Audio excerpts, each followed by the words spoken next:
இயேசு கிறிஸ்துவின் நாமத்தினாலும் கிருபையும் சமாதானமும் உண்டாவதாக என்ற அன்பின் வாழ்த்துக்களோடு, அது மாத்திரமல்ல, பாண்டிச்சேரியில் இருக்கக்கூடிய உங்களுடைய அன்பு சகோதர சகோதரிகளுடைய வாழ்த்துக்களையும் இதை உங்கள் மத்தியில் தெரிவித்துக் கொள்வதில் மிகுந்த மகிழ்ச்சி.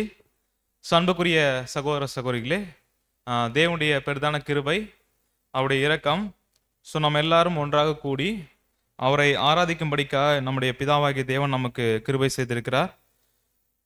அது மாத்திரமல்லாமல் இன்னைக்கு நம்ம பார்க்க போகிற பாடத்தினுடைய தலைப்பு என்ன அப்படின்னு பார்க்கும்போது, சபையின் பக்தி விருத்திக்கு ஏதுவான ஆவிக்குரிய கூட்டங்கள்.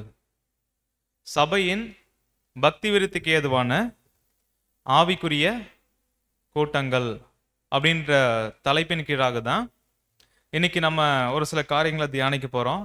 அந்த வகையில் பார்க்கும்போது நம்முடைய பிதாவாகிய தேவன், நம்முடைய ஆண்டவராகிய இயேசு கிறிஸ்து நம்மீது வைத்த அளவற்ற கிருபை, அவருடைய இரக்கம் என்ன பண்ணியிருக்கு அப்படின்னு பார்க்கும்போது, நமக்கு தனித்தனியாக இந்த அழைப்பை கொடுத்திருந்தாலும்,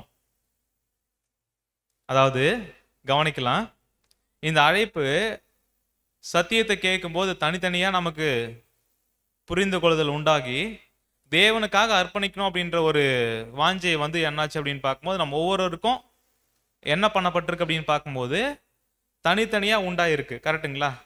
யாராவது இது நம்மளை கம்பல் பண்ணாங்களா? இல்லை. கண்டிப்பாக நீங்கள் என்ன பண்ணணும், தேவனுக்காக வாழணும், தேவனுக்காக அர்ப்பணிக்கணும் அப்படின்னு யாராவது கம்பல் பண்ணாங்களா? இல்லை. ஓகே. என்ன அப்படின்னு பார்க்கும்போது, தேவன் இந்த ஒரு அழைப்பை ஓப்பனாக என்ன பண்ணியிருக்காரு அப்படின்னு பார்க்கும்போது நம்ம முன்னாடி வச்சாரு. அதை நம்ம என்ன பண்ணோம் அப்படின்னு பார்க்கும்போது செவி சாய்த்து தேவனுக்காக என்ன பண்ணியிருக்கிறோம், அர்ப்பணிச்சிருக்கிறோம். இப்போ அர்ப்பணிச்ச நாம அப்படியே நம்ம வீட்டில் இருந்தே இல்லை உலகத்தில் எங்கேயாவது ஒரு இடத்துல இருந்தே சபையா மாறலாம் இல்லையா? மாற முடியுமா, முடியாதுங்களா?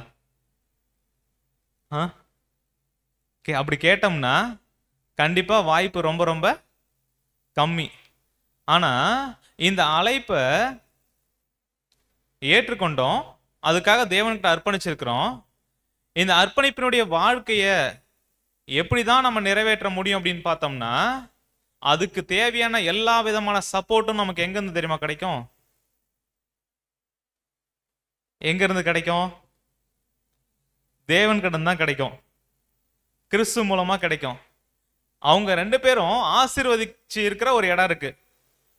அதுதான் என்ன அப்படின்னு பார்க்கும்போது சபை கூடி வருதல். கரெக்டுங்களா?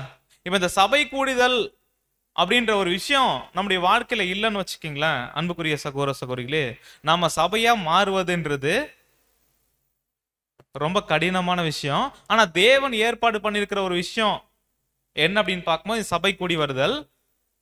கண்டிப்பா தேவன் இப்படி ஏற்பாடு பண்ணி நம்ம எல்லாருமே சகோதர சகோதரில் ஒரு இடத்துல கூடிதான் நாம புது சிறுசைகளா வளர முடியும்ன்றது யாருக்கு தெரியும்?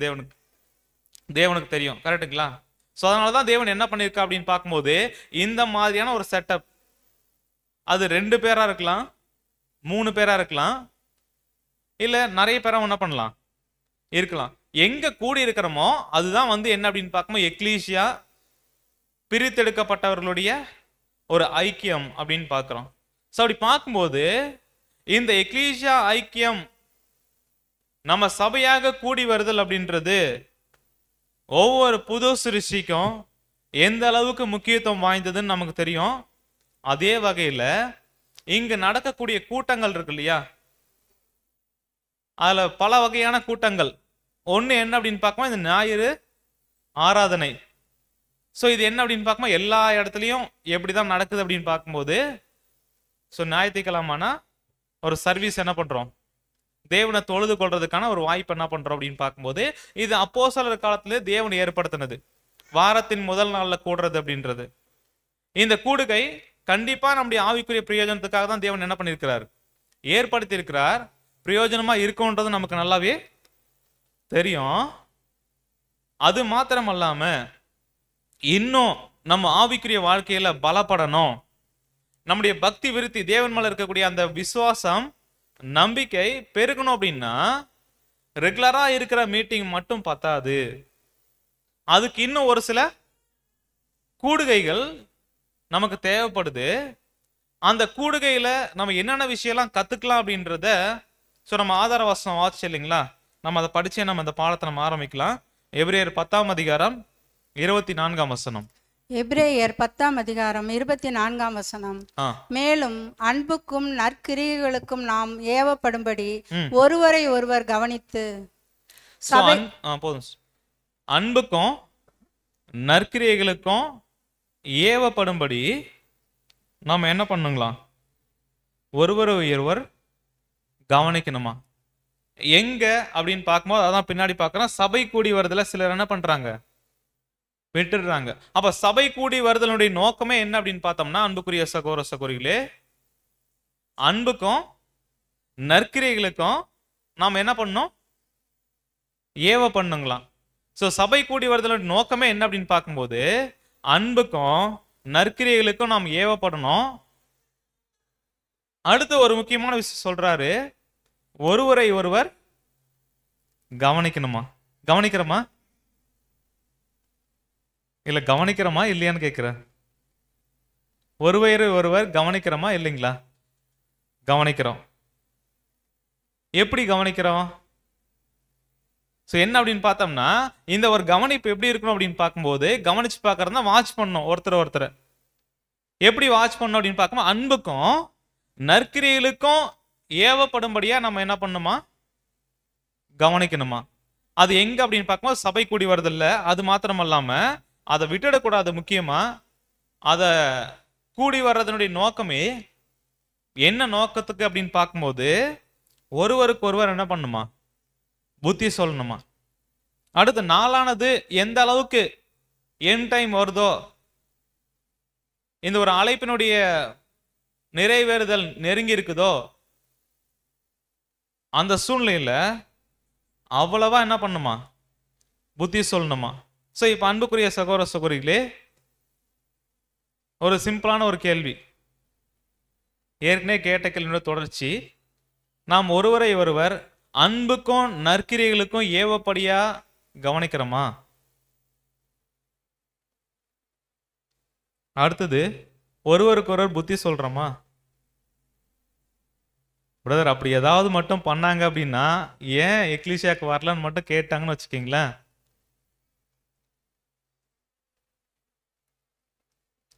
இல்ல பிரதர் இந்த மாதிரி தேவனுக்காக இந்த ஒரு ஊழியம் இருக்கு, இதுல ஏன் கலந்துக்க மாட்டீங்க அப்படின்னு கேட்டாங்கன்னா என்னாகும்? பிரதர், அது என்னோட விருப்பம். ஒரு சில நேரத்தில் காரணங்கள் என்ன பண்ணுவோம், நம்ம சொல்லுவோம். என்ன அப்படின்னு பார்க்கும்போது, ஒரு சிலவங்க கிட்ட குறைகள் இருக்கு அப்படின்னு சொல்லிட்டு நம்ம சொல்ல போனோம் அப்படின்னா, புத்தி சொல்ற ஒரு விஷயமா எடுத்துக்கிட்டு, அதனால என்ன ஆகுது அப்படின்னு பார்க்கும்போது ஒரு சில மிஸ் அண்டர்ஸ்டாண்டிங் கூட என்ன ஆகுது, வருது. அப்பனா இந்த புத்தி சொல்லுதல், ஒருத்தர் கவனிக்கிறது அப்படின்றது எந்த வகையில் அப்படின்றத நம்ம என்ன பண்ணணும், புரிஞ்சிக்கணும். ஒருவேளை இந்த நற்கிரியைகளுக்கு ஏதுவா, அடுத்து என்ன அப்படின்னு பார்க்கும்போது அன்புக்கு ஏதுவா ஒரு கவனிப்பு, நம்ம மற்றவங்களை வாட்ச் பண்ற ஒரு விஷயம் நடக்கல அப்படின்னா, ஆட்டோமேட்டிக்கா என்ன பண்ணுவோம் தெரியுங்களா? அதாவது நன்மைக்கு ஏதுவான ஒரு பார்வை சகோதர சகோதரி மேல உருவாகணும் நமக்கு. ஆனா அப்படி உருவாகிற வாய்ப்பு இல்லை அப்படின்னா, ஆட்டோமேட்டிக்கா ஒருத்தவங்க கிட்ட இருக்கிற குறைகளை, அடுத்து அவங்க கிட்ட இருக்கக்கூடிய பலகீனங்களை தான் என்ன பண்ணுவோம், வாட்ச் பண்றதுக்கான சூழ்நிலைகள் உண்டாகும். அப்பனா இன்னொருத்தங்க கிட்ட இந்த நன்மை இருக்குது, சகோதரர் மேல இருக்கக்கூடிய அன்பு, அடுத்து தேவனுக்கான விஷயத்துல நாம் ஒவ்வொருத்தரும் எப்படி இருக்கிறோம் அப்படின்ற அந்த பாசிட்டிவான ஒரு பார்வை நமக்குள்ள உண்டாகணும் அப்படின்னா, அதுக்கான ஒரு சில விஷயங்கள் நமக்குள்ள என்ன பண்ணணும், நடக்கணும். அப்படி இல்லை அப்படின்னா நம்ம கிட்ட நிறைய அபூர்ணம் இருக்குது, நம்முடைய பேச்சில் அபூர்ணம் இருக்குது, நம்முடைய பார்வையில் என்ன இருக்கு, அபூர்ணம் இருக்குது. அபூர்ணம் அப்படின்றது புரியுதுல்ல, இம்பர்ஃபெக்ஷன்ஸ். நம்முடைய கிரியைகள் அபூர்ணம் இருக்குது. அப்பனா வெளியில பார்க்கக்கூடியது எல்லாமே அபூர்ணமா இருக்குன்றதுனால என்ன ஒரு விஷயம் நமக்குள்ள உண்டாகாது அப்படின்னு பார்க்கும்போது, ஒரு ஆழமான ஒரு அன்பு, ஒரு ஐக்கியம் நமக்குள்ள உருவாகிறது கஷ்டமான சூழ்நிலையா இருக்கும். ஆனா அப்படி உருவாகிறது ரொம்ப ரொம்ப சாத்தியம். ஆனா என்னென்ன விஷயங்கள்லாம் இருந்துச்சு அப்படின்னா, இந்த கிறிஸ்துவ அன்புக்குள்ள நம்ம பெருக முடியும் அப்படின்றத நம்ம பார்க்கலாம். ஸோ அப்படி பார்க்கும்போது சபையினுடைய பக்தி விருத்திக்கு ஏதுவான கூட்டங்கள் அப்படின்னா நாம ஒருவரை கவனிக்கிறதுக்கும், அதுவும் அன்புக்கும் நற்கிரிகளுக்கு ஏவப்படும்படியா கவனிக்கிறதும், அது மாத்திரம் அல்லாம ஒருத்தருக்கு ஒருத்தர் புத்தி சொல்ற விஷயமும் தனித்தனியா போய் சொல்ல வேண்டிய அவசியம் இருக்காது. இது எப்படி நடக்கும் அப்படின்னு பார்க்கும்போது இதுக்குன்னே ஒரு சில தேவன் ஆசீர்வாதமான ஐக்கியத்தை வச்சிருக்கிறாங்க. அதுதான் நம்ம என்ன பார்க்க போறோம் அப்படின்னு பார்க்கும்போது சபையினுடைய பக்தி விருத்திக்கு ஏதோன்னு ஆவிக்குரிய கூட்டங்கள் அதுல நிறைய இருக்குது. அந்த காரியங்கள் என்னென்ன அப்படின்னு பார்க்கும்போது, ஒன்று பெரேயா ஆராய்ச்சி கூட்டம், பெரியன் ஸ்டடிஸ் நம்ம என்ன பண்ணிட்டு இருக்கிறோம், ஸ்டார்ட் பண்ணி நல்லா போயிட்டு இருக்கு தேவனுடைய கிருபையினால. கரெக்டுங்களா? ஓகே. அடுத்தது சாட்சி கூட்டம். அது என்ன பிரதர் சாட்சி கூட்டம்? பெயர் சபையில் இருக்கும்போது என்ன பண்ணியிருக்கிறோம், அதெல்லாம் விட்டுட்டு தானே வந்திருக்கிறோம், இங்க திரும்பவுமா? ஸோ சாட்சி கூட்டம். அடுத்து என்ன அப்படின்னு பார்க்கும்போது ஜெப கூட்டம். இந்த சாட்சி கூட்டம் ஜெப கூட்டம் அப்படின்னாலே பெயர் சபையில் பண்ற ஒரு விஷயம் டக்குன்னு நமக்கு மைண்டுக்கு என்ன பண்ணும், வரும். ஏன்னா அப்படிதான் அங்க என்ன பண்ணியிருக்கிறோம், பழகி இருக்கிறோம். ஆனா இவ பெயர் சபையில சண்டே சர்வீஸ் பண்றாங்களா? பண்றாங்க. அங்க பாட்டு பாடுறாங்களா? பாடுறாங்க. அங்க பிரேயர் பண்றாங்களா? அப்ப நம்மளும் என்ன பண்றோம், பண்றோம். என்ன வித்தியாசம்? சத்தியத்தின் அடிப்படையில் நம்ம என்ன பண்றோம், எல்லாத்தையும் செய்யறோம். அப்பனா இந்த பெரோயா ஆராய்ச்சி கூட்டம் அப்படின்றது என்னன்றதை நம்ம பார்க்கலாம். நம்ம நடைமுறையில் பண்ணிக்கிட்டு இருக்கிறோம். அதே வகையில் சாட்சி கூட்டம் மற்றும் ஜெப கூட்டம். ஸோ இது எல்லாம் எப்படிப்பட்ட ஒரு ஆவிக்குரிய ஆசீர்வாதங்கள் நமக்குள்ள வரவழைக்குது அப்படின்றத நம்ம என்ன பண்ண போறோம்னா பாடமா பார்க்க போறோம். ஸோ அப்பனா இவ்வகையான கூட்டங்கள் இருக்கு இல்லையா, சபையினுடைய பக்தி விருத்திக்கு ஏதுவா நம்ம எங்கெங்கெல்லாம் கூடுறோமோ அங்கெங்கெல்லாம் தேவன் என்ன பண்றாருன்னா ஏதோ ஒரு விதத்துல சத்தியத்தை என்ன பண்றாரு அப்படின்னு பார்க்கும்போது நம்ம கற்றுக் கொடுக்குறாரு, அவருக்கு பிரியமா வழி நடத்துறாரு. அதே வகையில இந்த வகையான கூட்டங்களும் நம்முடைய எக்லீசியால அதிகமா இருந்துச்சு அப்படின்னா நம்ம நல்லா வளரலாம். ஸோ அப்படி பார்க்கும்போது இந்த கூட்டங்கள் ஏன் பிரதர் சண்டே சர்வீஸ் மட்டும் போதாதா, ஏன் இந்த பெரியன் ஸ்டடின்னு ஒன்று பண்ணணும், ஏன் சாட்சி கூட்டம்னு ஒன்று வைக்கணும், ஏன் ஜெப கூட்டம்னு ஒன்று வைக்கணும் அப்படின்னு கேள்வி கேட்டோம்னா இந்த கூட்டங்களுடைய தேவைகள் மற்றும் அதனுடைய அவசியம் என்னன்றதை புரிஞ்சுக்கிட்டோம்னா நம்ம ஏற்கனவே பண்ணியிருக்கிற விஷயத்தை இன்னும் அதிகமாக்கலாம், பண்ணாமல் இருக்கிற விஷயத்தை இன்னும் என்ன பண்ணலாம், எவ்வளோ சீக்கிரம் முடியுமோ அவ்வளோ சீக்கிரம் ஆரம்பிக்கலாம். ஸோ அப்படி பார்க்கும்போது இந்த கூட்டத்தினுடைய அவசியம் என்ன அப்படின்னு நம்ம கேட்டோம் அப்படின்னா படிக்கலாம் பாருங்க. 2 பேதுரு 1:10. 2 பேதுரு 1:10. ஆகையால் சகோதரரே, உங்கள் அழைப்பையும் தெரிந்து கொள்ளுதலையும் உறுதியாக்கும்படி ஜாக்கிரதையாயிருங்கள். ஸோ இந்த ஆவிக்குரிய கூட்டங்கள் அப்படின்னு சொல்லும்போது ஏன் இதெல்லாம் தேவை அப்படின்னு பார்த்தோம்னா இந்த அழைக்கப்பட்ட அழைப்புல தேவன் நம்ம தெரிந்து கொண்டிருக்கிற காரியத்துல உறுதியா இருக்கணும். இப்ப அழைக்கப்பட்ட அழைப்புல தேவனால் தெரிந்து கொள்ளப்பட்டிருக்கிறோம் அப்படின்னா அந்த நிலைமையில இருக்கலாம். ஆனா அந்த அழைப்பை உறுதி செய்யக்கூடிய நிலைமை தான் உண்மையுள்ளவர்கள் அப்படின்ற நிலைமை. அப்பனா இந்த ஒரு அழைப்பை நம்ம எப்படி உறுதிப்படுத்திக்கலாம், அதாவது இந்த அழைப்பு அப்படின்றது நமக்கு தெரியும், கரெக்டுங்களா, அதுக்காக அர்ப்பணிக்கிறதுன்னு தெரியும். ஆனா அந்த அர்ப்பணிப்புக்கு ஏற்ற ஒரு வாழ்க்கை தான் வாழ்ந்திருக்கிறேன் அப்படின்றத எப்படி உறுதிப்படுத்தலாம்?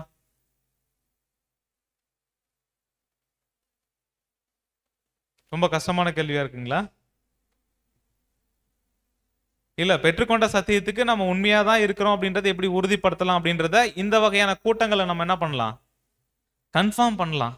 எப்படி அப்படின்றத நம்ம பார்க்கலாம். ஸோ நம்ம வார வாரம் சத்தியம் கேட்குறோம், கரெக்டுங்களா? ஒரு சகோதரன் என்ன பாடம் எடுப்பாரு, அதை கேட்போம். இல்லை நிறைய விஷயம் நம்மளே கூட தனிப்பட்ட விதத்தில் என்ன பண்ணலாம், படிக்கலாம்.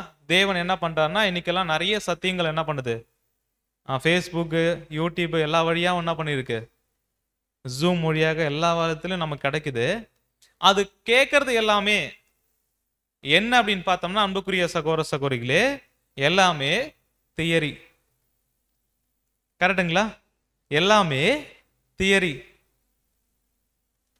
பிராக்டிக்கல் ஒன்று இருக்கு இல்லைங்களா, அந்த சத்தியத்துக்கு ஏற்ற மாதிரி வாழ்ற ஒரு வாழ்க்கை, அந்த சத்தியம் நம்ம வாழ்க்கையில நடைமுறைப்படுத்தக்கூடிய ஒரு விஷயம் இருக்கு இல்லைங்களா, அது பிராக்டிக்கல். அப்ப தியரியா கேட்கறது எல்லாமே எதுக்காக? பிராக்டிக்கல்ல அப்ளை பண்றதுக்காக. ஆனா அநேக சூழ்நிலைகள்ல நம்முடைய மூத்த சகோதரர் என்ன பண்ணிருக்காரு, அநேக எக்லீசியாவை பார்த்திருக்கிறார். பார்க்கும்போது என்ன ஒரு விஷயத்தை கண்டுபிடிக்கிறாங்க அப்படின்னு பார்க்கும்போது, படிக்கலாம் சிஸ்டர். சத்தியத்தினை அறிந்து கொள்வதில் திருப்தி கொண்ட நிலையில், ம் ஆனாலும் அதன்படி தினந்தோறும் மற்றும் ஒவ்வொரு மணி நேரமும் ஜீவித்திடுவதற்கு விசேஷித்த பிரயாசங்கள் ஏதும் எடுக்காத நிலையில் அநேகர் காணப்படுவதை நாம் காண்கின்றோம். என்ன பார்க்கறாருங்களா? சத்தியத்தை அறிந்து கொள்வதில் திருப்தி கொண்ட நிலையில். சத்தியம் கிடைச்சது அப்படின்றத நிறைய பேர் என்ன பண்றாங்கன்னா மனசுல ஏத்துக்கிறாங்க. அறிவு என்ன பண்ணுது, கிடைக்குது. அதோட என்ன பண்றாங்களாம், சத்தியம் கொடுக்கப்படுறது எதுக்கு அப்படின்னு பார்க்கும்போது கேட்கறதுக்காக மட்டும் இல்ல, ஆனா அதன்படி தினந்தோறும் மற்றும் ஒவ்வொரு மணி நேரமும் ஜீவித்திடுவதற்கு விசேஷித்த பிரயாசங்கள் ஏதும் எடுக்காத நிலை நம்ம கிட்ட இருக்குங்களா? இருக்குங்களா அப்படின்றதுக்கு பதில் என்ன பண்ணலாம், நம்ம ஒவ்வொருவருமே என்ன பண்ணிக்கலாம், சொல்லிக்கலாம். சத்தியத்தை கேட்கறதோட, சத்தியத்தை கேட்பவர்களாக மாத்திரமல்லாமல் அதன்படி செய்கிறவங்க நம்முடைய நடைமுறையில் என்ன பண்ணணும், சத்தியம் வெளிப்படணும். ஆனா அதன்படி வெளிப்படணும் அப்படின்னா நிறைய பிரயாசம் எடுக்கணும். ஆனா அந்த பிரயாசங்கள் எதுவுமே எடுக்காத அநேக சகோதர சகோதரிகள் இருக்கிறாங்க.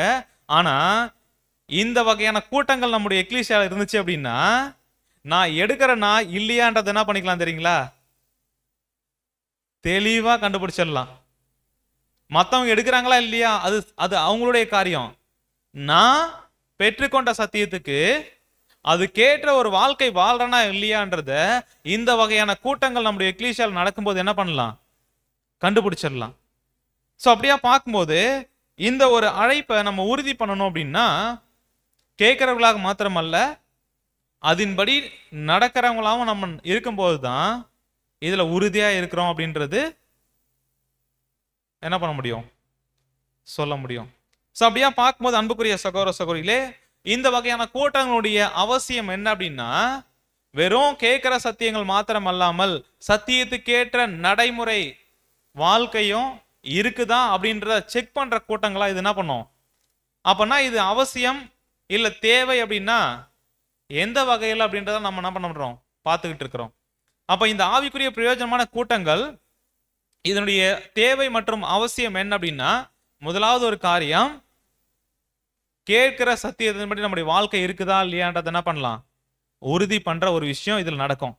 ரெண்டாவது ஒரு காரியம் என்ன அப்படின்னு பார்க்கும்போது படிக்கலாம். தெசலோனிக்கேயர் 5ஆம் அதிகாரம் 11ஆம் வசனம். தெசலோனிக்கேயர் 5ஆம் அதிகாரம் 11ஆம் வசனம். ஆகையால் நீங்கள் செய்து வருகிறபடியே ஒருவரை ஒருவர் தேற்றி ஒருவருக்கொருவர் பக்தி விருத்தி உண்டாகும்படி செய்யுங்கள்.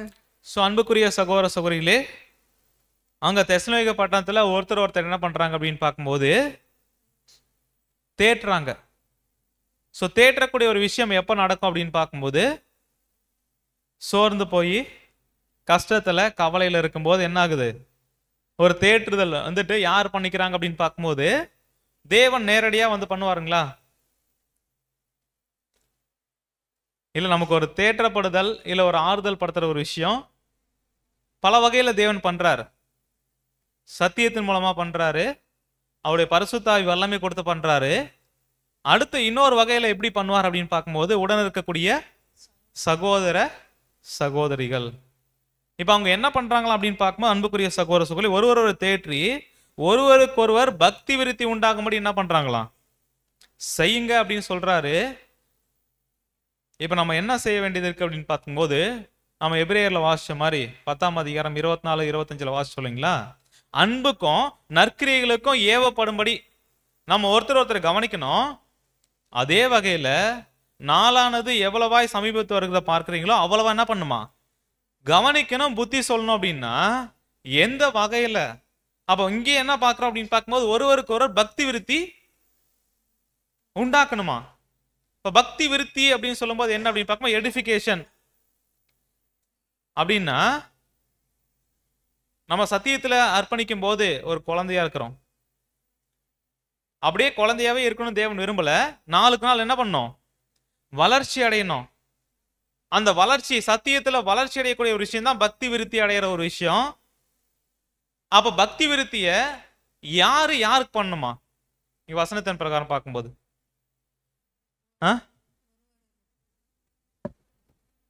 ஒருவரை ஒருவர். அப்பன்னா ஒருத்தவங்க இன்னொருத்தவங்களுடைய பக்தி விருத்தி என்ன பண்ணுமா? அதிகமாக்கணுமா? எப்படி அதிகமாக்க முடியும்?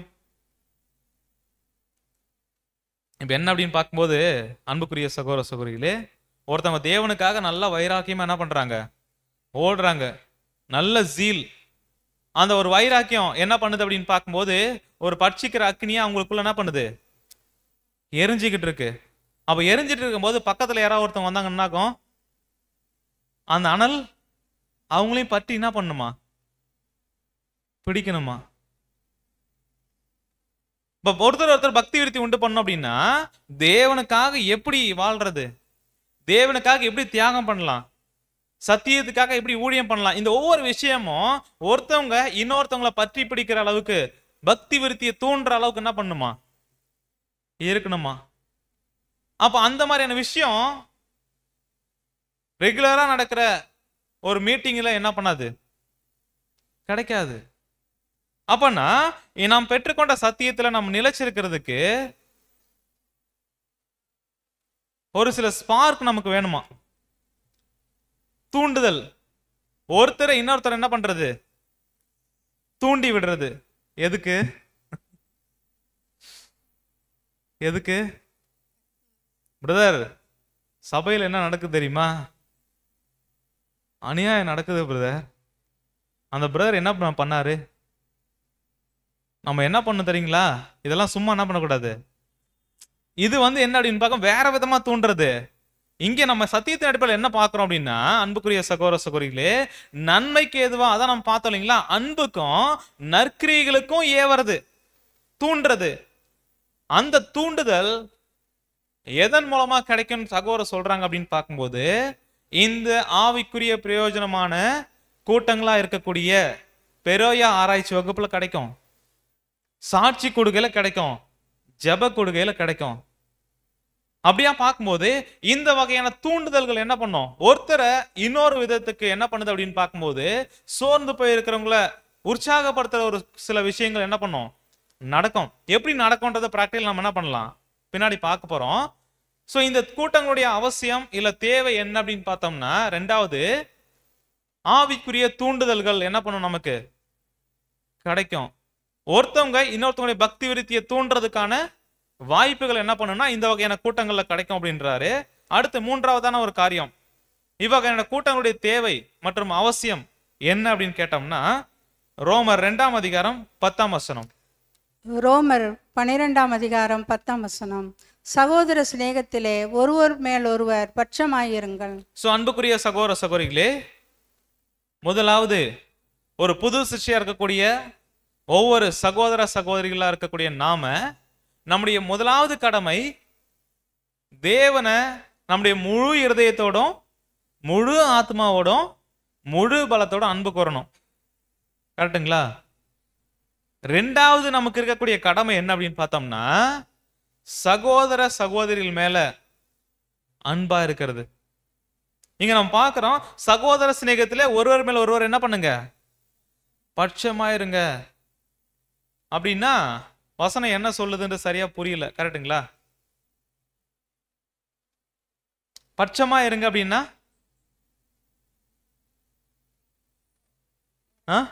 பாசமா இருங்களா? கரெக்ட் பிரதர், யாரோ சொல்லியிருக்கிறீங்க. சோ என்ன அப்படின்னு பார்த்தோம்னா, அன்புக்குரிய சகோதர சகோதரி, ஆர்சி பைபிள் இருக்கிற இந்த வசனத்தை அப்படியே போடுறோம். உடன் பிறப்புகள் போன்று ஒருவருக்கு ஒருவர் உலங்கணிந்த அன்பு. இது என்ன பிரதர் அன்பு? சகோதர சகோதரிகள் மேல எப்படி அன்பு காட்ட சொல்லி வசனம் சொல்லுதுன்னா, உடன் பிறப்புகள் நம்ம கூட பிறந்தவங்க இருக்கிறாங்கல்ல, அவங்க மேல அன்பு எப்படி வருது? எப்படி வருதுன்னு கேட்கிறேன். தானா வருது. கரெக்டுங்களா?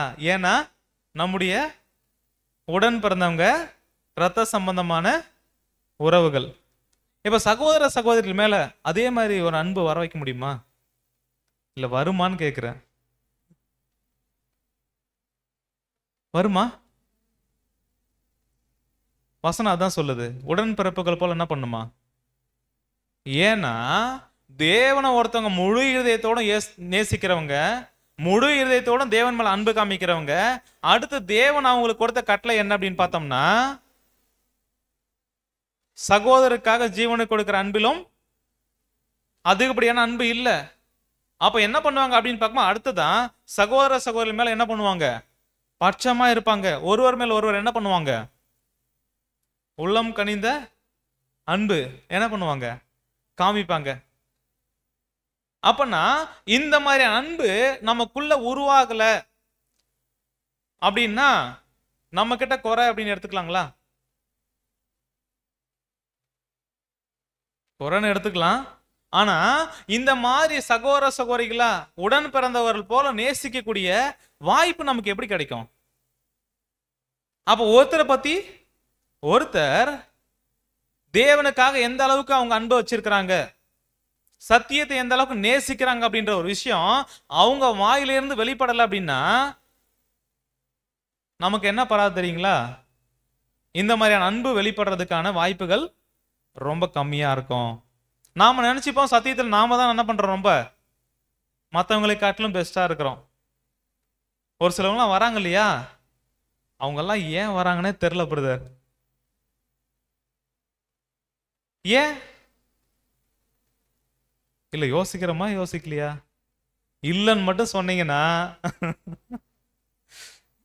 ஏன் அப்படின்னு பார்த்தோம்னா, நாம ஆவிக்குரிய கிரிகளை காமிக்கிறதுக்கான வாய்ப்புகள் நமக்கு வெளிப்படையாக கிடைச்சதுனால அந்த மாதிரியான ஒரு திங்கிங் நமக்குள்ள உண்டாகுது. ஆனா ஒரு சில சகோதர சகோதரிகள் வாயை திறந்து பேசுறதுக்கே வாய்ப்பு கிடைக்காது. அப்ப அவங்க தேவன் மேல எப்படி விசுவாசம் வச்சிருக்காங்கன்னு எப்படி நமக்கு தெரியும்? அப்பனா இந்த வகையான கூட்டங்கள் ஒருவேளை சாட்சி கூட்டத்துல தேவனுக்காக அவங்க எந்த அளவுக்கு விசுவாசமா இருக்கிறாங்க, எந்த அளவுக்கு தேவன் மேல வைராக்கியமா இருக்கிறாங்க, தேவனுக்காக இந்த உலகத்துல வாழ்றாங்கன்ற ஒரு விஷயத்த பகிர்ந்துக்க வாய்ப்பு கிடைக்கும் போது என்ன உண்டாகும் நமக்குள்ள? சே, இந்த ஒரு சகோதரி நம்ம இப்படி என்ன பண்ணோம் நினைச்சிருந்தோம், இந்த ஒரு பிரதர் நம்ம என்ன பண்ணோம் இப்படி யோசிச்சிருந்தோம். ஆனா இந்த வகையான கூட்டங்கள் கண்டிப்பா நம்ம ஒருத்தருக்குள்ள ஒருத்தர் இருக்கக்கூடிய அந்த அன்பை என்ன பண்ணும் தெரியுங்களா? ஒரு ஐக்கியத்தை, ரொம்ப தூரமா இருக்கிற நம்முடைய இருதயத்தை என்ன பண்ணோம், ரொம்ப நெருக்கமா வந்து என்ன பண்ணோம் சேர்க்கும். படிக்கலாம் பாருங்க சகோதரர்கள் எழுத்துக்களை.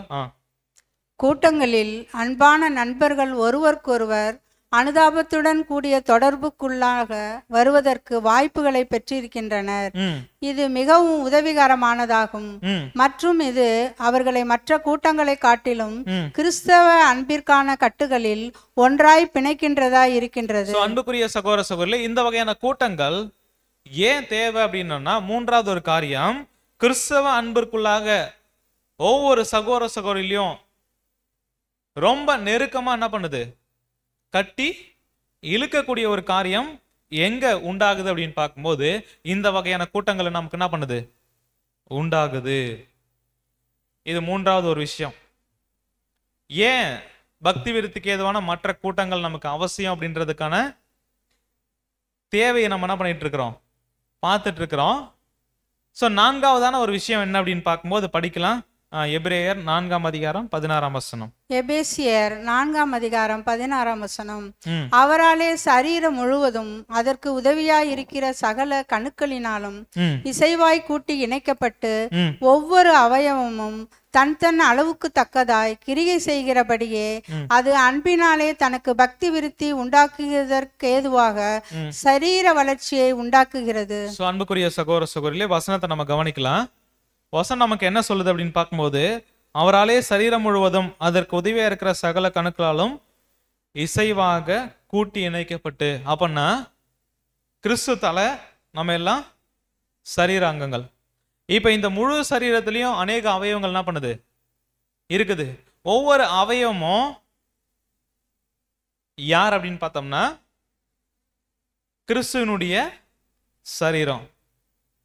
இப்ப இந்த அவயவம் தேவன் என்ன பண்ணியிருக்கிறார்னா, அவருடைய அன்பினுடைய கயிறுகளால் என்ன பண்ணியிருக்கிறாருன்னா ஒன்னோட ஒன்ன இணைச்சு கட்டி வச்சிருக்கிறாருங்களாம். இப்ப அந்த அவயவம் என்ன பண்ணுமா அப்படின்னு பார்த்தோம்னா, ஒவ்வொரு அவயவமும் தன் தன் அளவுக்கு தக்கதாய் கிரியை செய்கிறபடியே. அப்பன்னா சரீரத்துல ஏதாவது தேவையில்லாத அவயவம் ஏதாவது இருக்குங்களா? லிட்டரலா இருக்கு நம்முடைய பாடியில. இல்ல எந்த வேலையுமே செய்யாத ஏதாவது அவயவம் இருக்குதா? ஒருவேளை அப்படி ஏதாவது இருந்துச்சுன்னா என்ன ஆகும்? சரீரத்துல வியாதி குறைபாடு என்ன பண்ணும்? வரும். அப்படின்னா இந்த பாடியில நம்முடைய சரீரத்துல தேவையில்லாத அவயவம் ஒண்ணு கிடையாது. அதே வகையில ஒவ்வொரு அவயத்துக்கும் ஒவ்வொரு வேலை இருக்குது.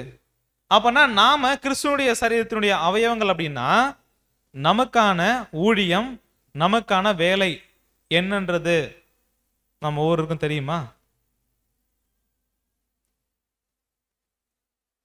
அப்பனா இந்த அழைப்புல எந்த அளவுக்கு உறுதியா இருக்கிறோம் அப்படின்ற விஷயங்கள், இல்ல இந்த சரீராங்கத்துல இந்த அவயவமா நான் இருந்து என்ன பண்றேன் சகோதர சகோதரிகளுக்காக ஊழியம் புரியுறேன் அப்படின்ற ஒரு வாய்ப்பு எப்போ நம்ம பெற்றுக்கொள்ள முடியும், இல்ல உணர்ந்து கொள்ள முடியும் அப்படின்னா, கண்டிப்பா என்ன பண்ணுமா, ஒவ்வொரு அவயவமும் தன் தன் அளவுக்கு தக்கதா என்ன பண்ணுமா கிரியை செய்யணும். அது கிரியில வேணா வித்தியாசம் இருக்குது. ஒரு அவயவம் வந்து என்ன அப்படின்னு பார்க்கும்போது கண்ணு மாதிரி இருக்கும் எக்லிஷியாக்கு, ஒரு அவயவம் வாய் மாதிரி இருக்கும். ஒரு சில அவயவங்கள் என்ன அப்படின்னு பார்க்கும்போது முக்கியமான வேலை செய்யக்கூடிய நம்ம இருதயம் மாதிரி என்ன பண்ணோம் இருக்கும். ஆனா எந்த அவயவமும் வேலை இல்லாம என்ன பண்ணல இல்ல. அப்பனா இந்த சரீரத்தை ஒன்னா இணைச்சு வச்சிருக்கிறதுக்கு காரணமே என்ன அப்படின்னு பார்க்கும்போது ஒவ்வொரு அவயவமா அவங்களுக்குரிய வேலை என்ன பண்ணவங்க செய்யணுமா. அது அன்பினாலே தனக்கு பக்தி விருத்தி உண்டாக்குறதுக்காக சரீர வளர்ச்சி. அப்படி செய்யும் போதுதான் இந்த ஒட்டுமொத்த சரீரமும் வளர்ச்சி அடையும். அப்படின்னா நம்முடைய சபை என்ன பண்ணும் வளர்ச்சி அடையும். அப்ப வளர்ச்சி அடையணும் அப்படின்னா ஒவ்வொரு அவயவமும் அதுக்கான பணி என்ன பண்ணுமா செய்யணும். அந்த அவயவமும் வளரணும். அது வளர்றது மூலமா மற்றவங்களும் என்ன பண்ணுவாங்க வளருவாங்க. கடைசியா என்ன ஆகும் அப்படின்னு பார்க்கும்போது முழு சபையும் வளர்ச்சி அடையும். அப்பன்னா அந்த அவயவத்தினுடைய பணி என்ன அப்படின்றத எப்படி கண்டுபிடிக்க முடியும் அப்படின்னு பார்க்கும்போது படிக்கலாம் சகோதரி. முழு சரீரமும் ஒருவருக்கொருவர் ஆவிக்குரிய காரியங்களில் மிகவும் பலனுக்கு ஏதுவாய் ஊழியம் புரிந்திட உதவப்படுவார்கள் என்றும் நாங்கள் நம்புகின்றோம். இந்த கூட்டங்களினுடைய தேவை மற்றும் அவசியம் என்ன அப்படின்னு பார்த்தோம்னா, நான்காவதான ஒரு காரியம், அந்தந்த அவயவத்துக்கு என்னென்ன வேலை இருக்குன்றது என்ன பண்ணலாம் ஊழியம் புரியறதுக்கான வாய்ப்புகள் என்ன பண்ணுதுன்னா கிடைக்குது. ஸோ எப்படி கிடைக்கும் அப்படின்னு நம்ம பார்க்கலாம். ஸோ இந்த தேவைகள்லாம் இருக்கிறதுனால நம்முடைய எக்லீஷியால ரெகுலராக நடக்கிற மீட்டிங் இல்லாமல் என்னென்ன விஷயங்கள்லாம் நடக்கணும் அப்படின்னு பார்க்கும்போது பெரியன் ஸ்டடி நடக்கணும், அடுத்தது சாட்சி கூட்டம் நடக்கணும், அடுத்தது ஜெப கூட்டம் நடக்கணும். இப்படி எல்லாம் நடக்கிறதுனால என்னென்ன ஆசீர்வாதம் நம்ம எக்லீஷியா பெற்றுக்கொள்ளும் அந்த 4 பாயிண்ட் சொல்லலாம் பாருங்க. யார் யார் சொல்றீங்க? இந்த வகையான கூட்டங்கள் நடக்கிறதுனால நம்முடைய எக்லீஷியா எப்படி எப்படிலாம் வளர்ச்சி அடையும், என்னென்ன நன்மைகள்லாம் பெற்றுக்கொள்ளலாம் அப்படின்றத நீங்க சொன்னீங்கன்னா அடுத்த பாயிண்ட்டுக்கெல்லாம் என்ன பண்ணலாம் போலாம். என்னென்னலாம் கிடைக்கும்?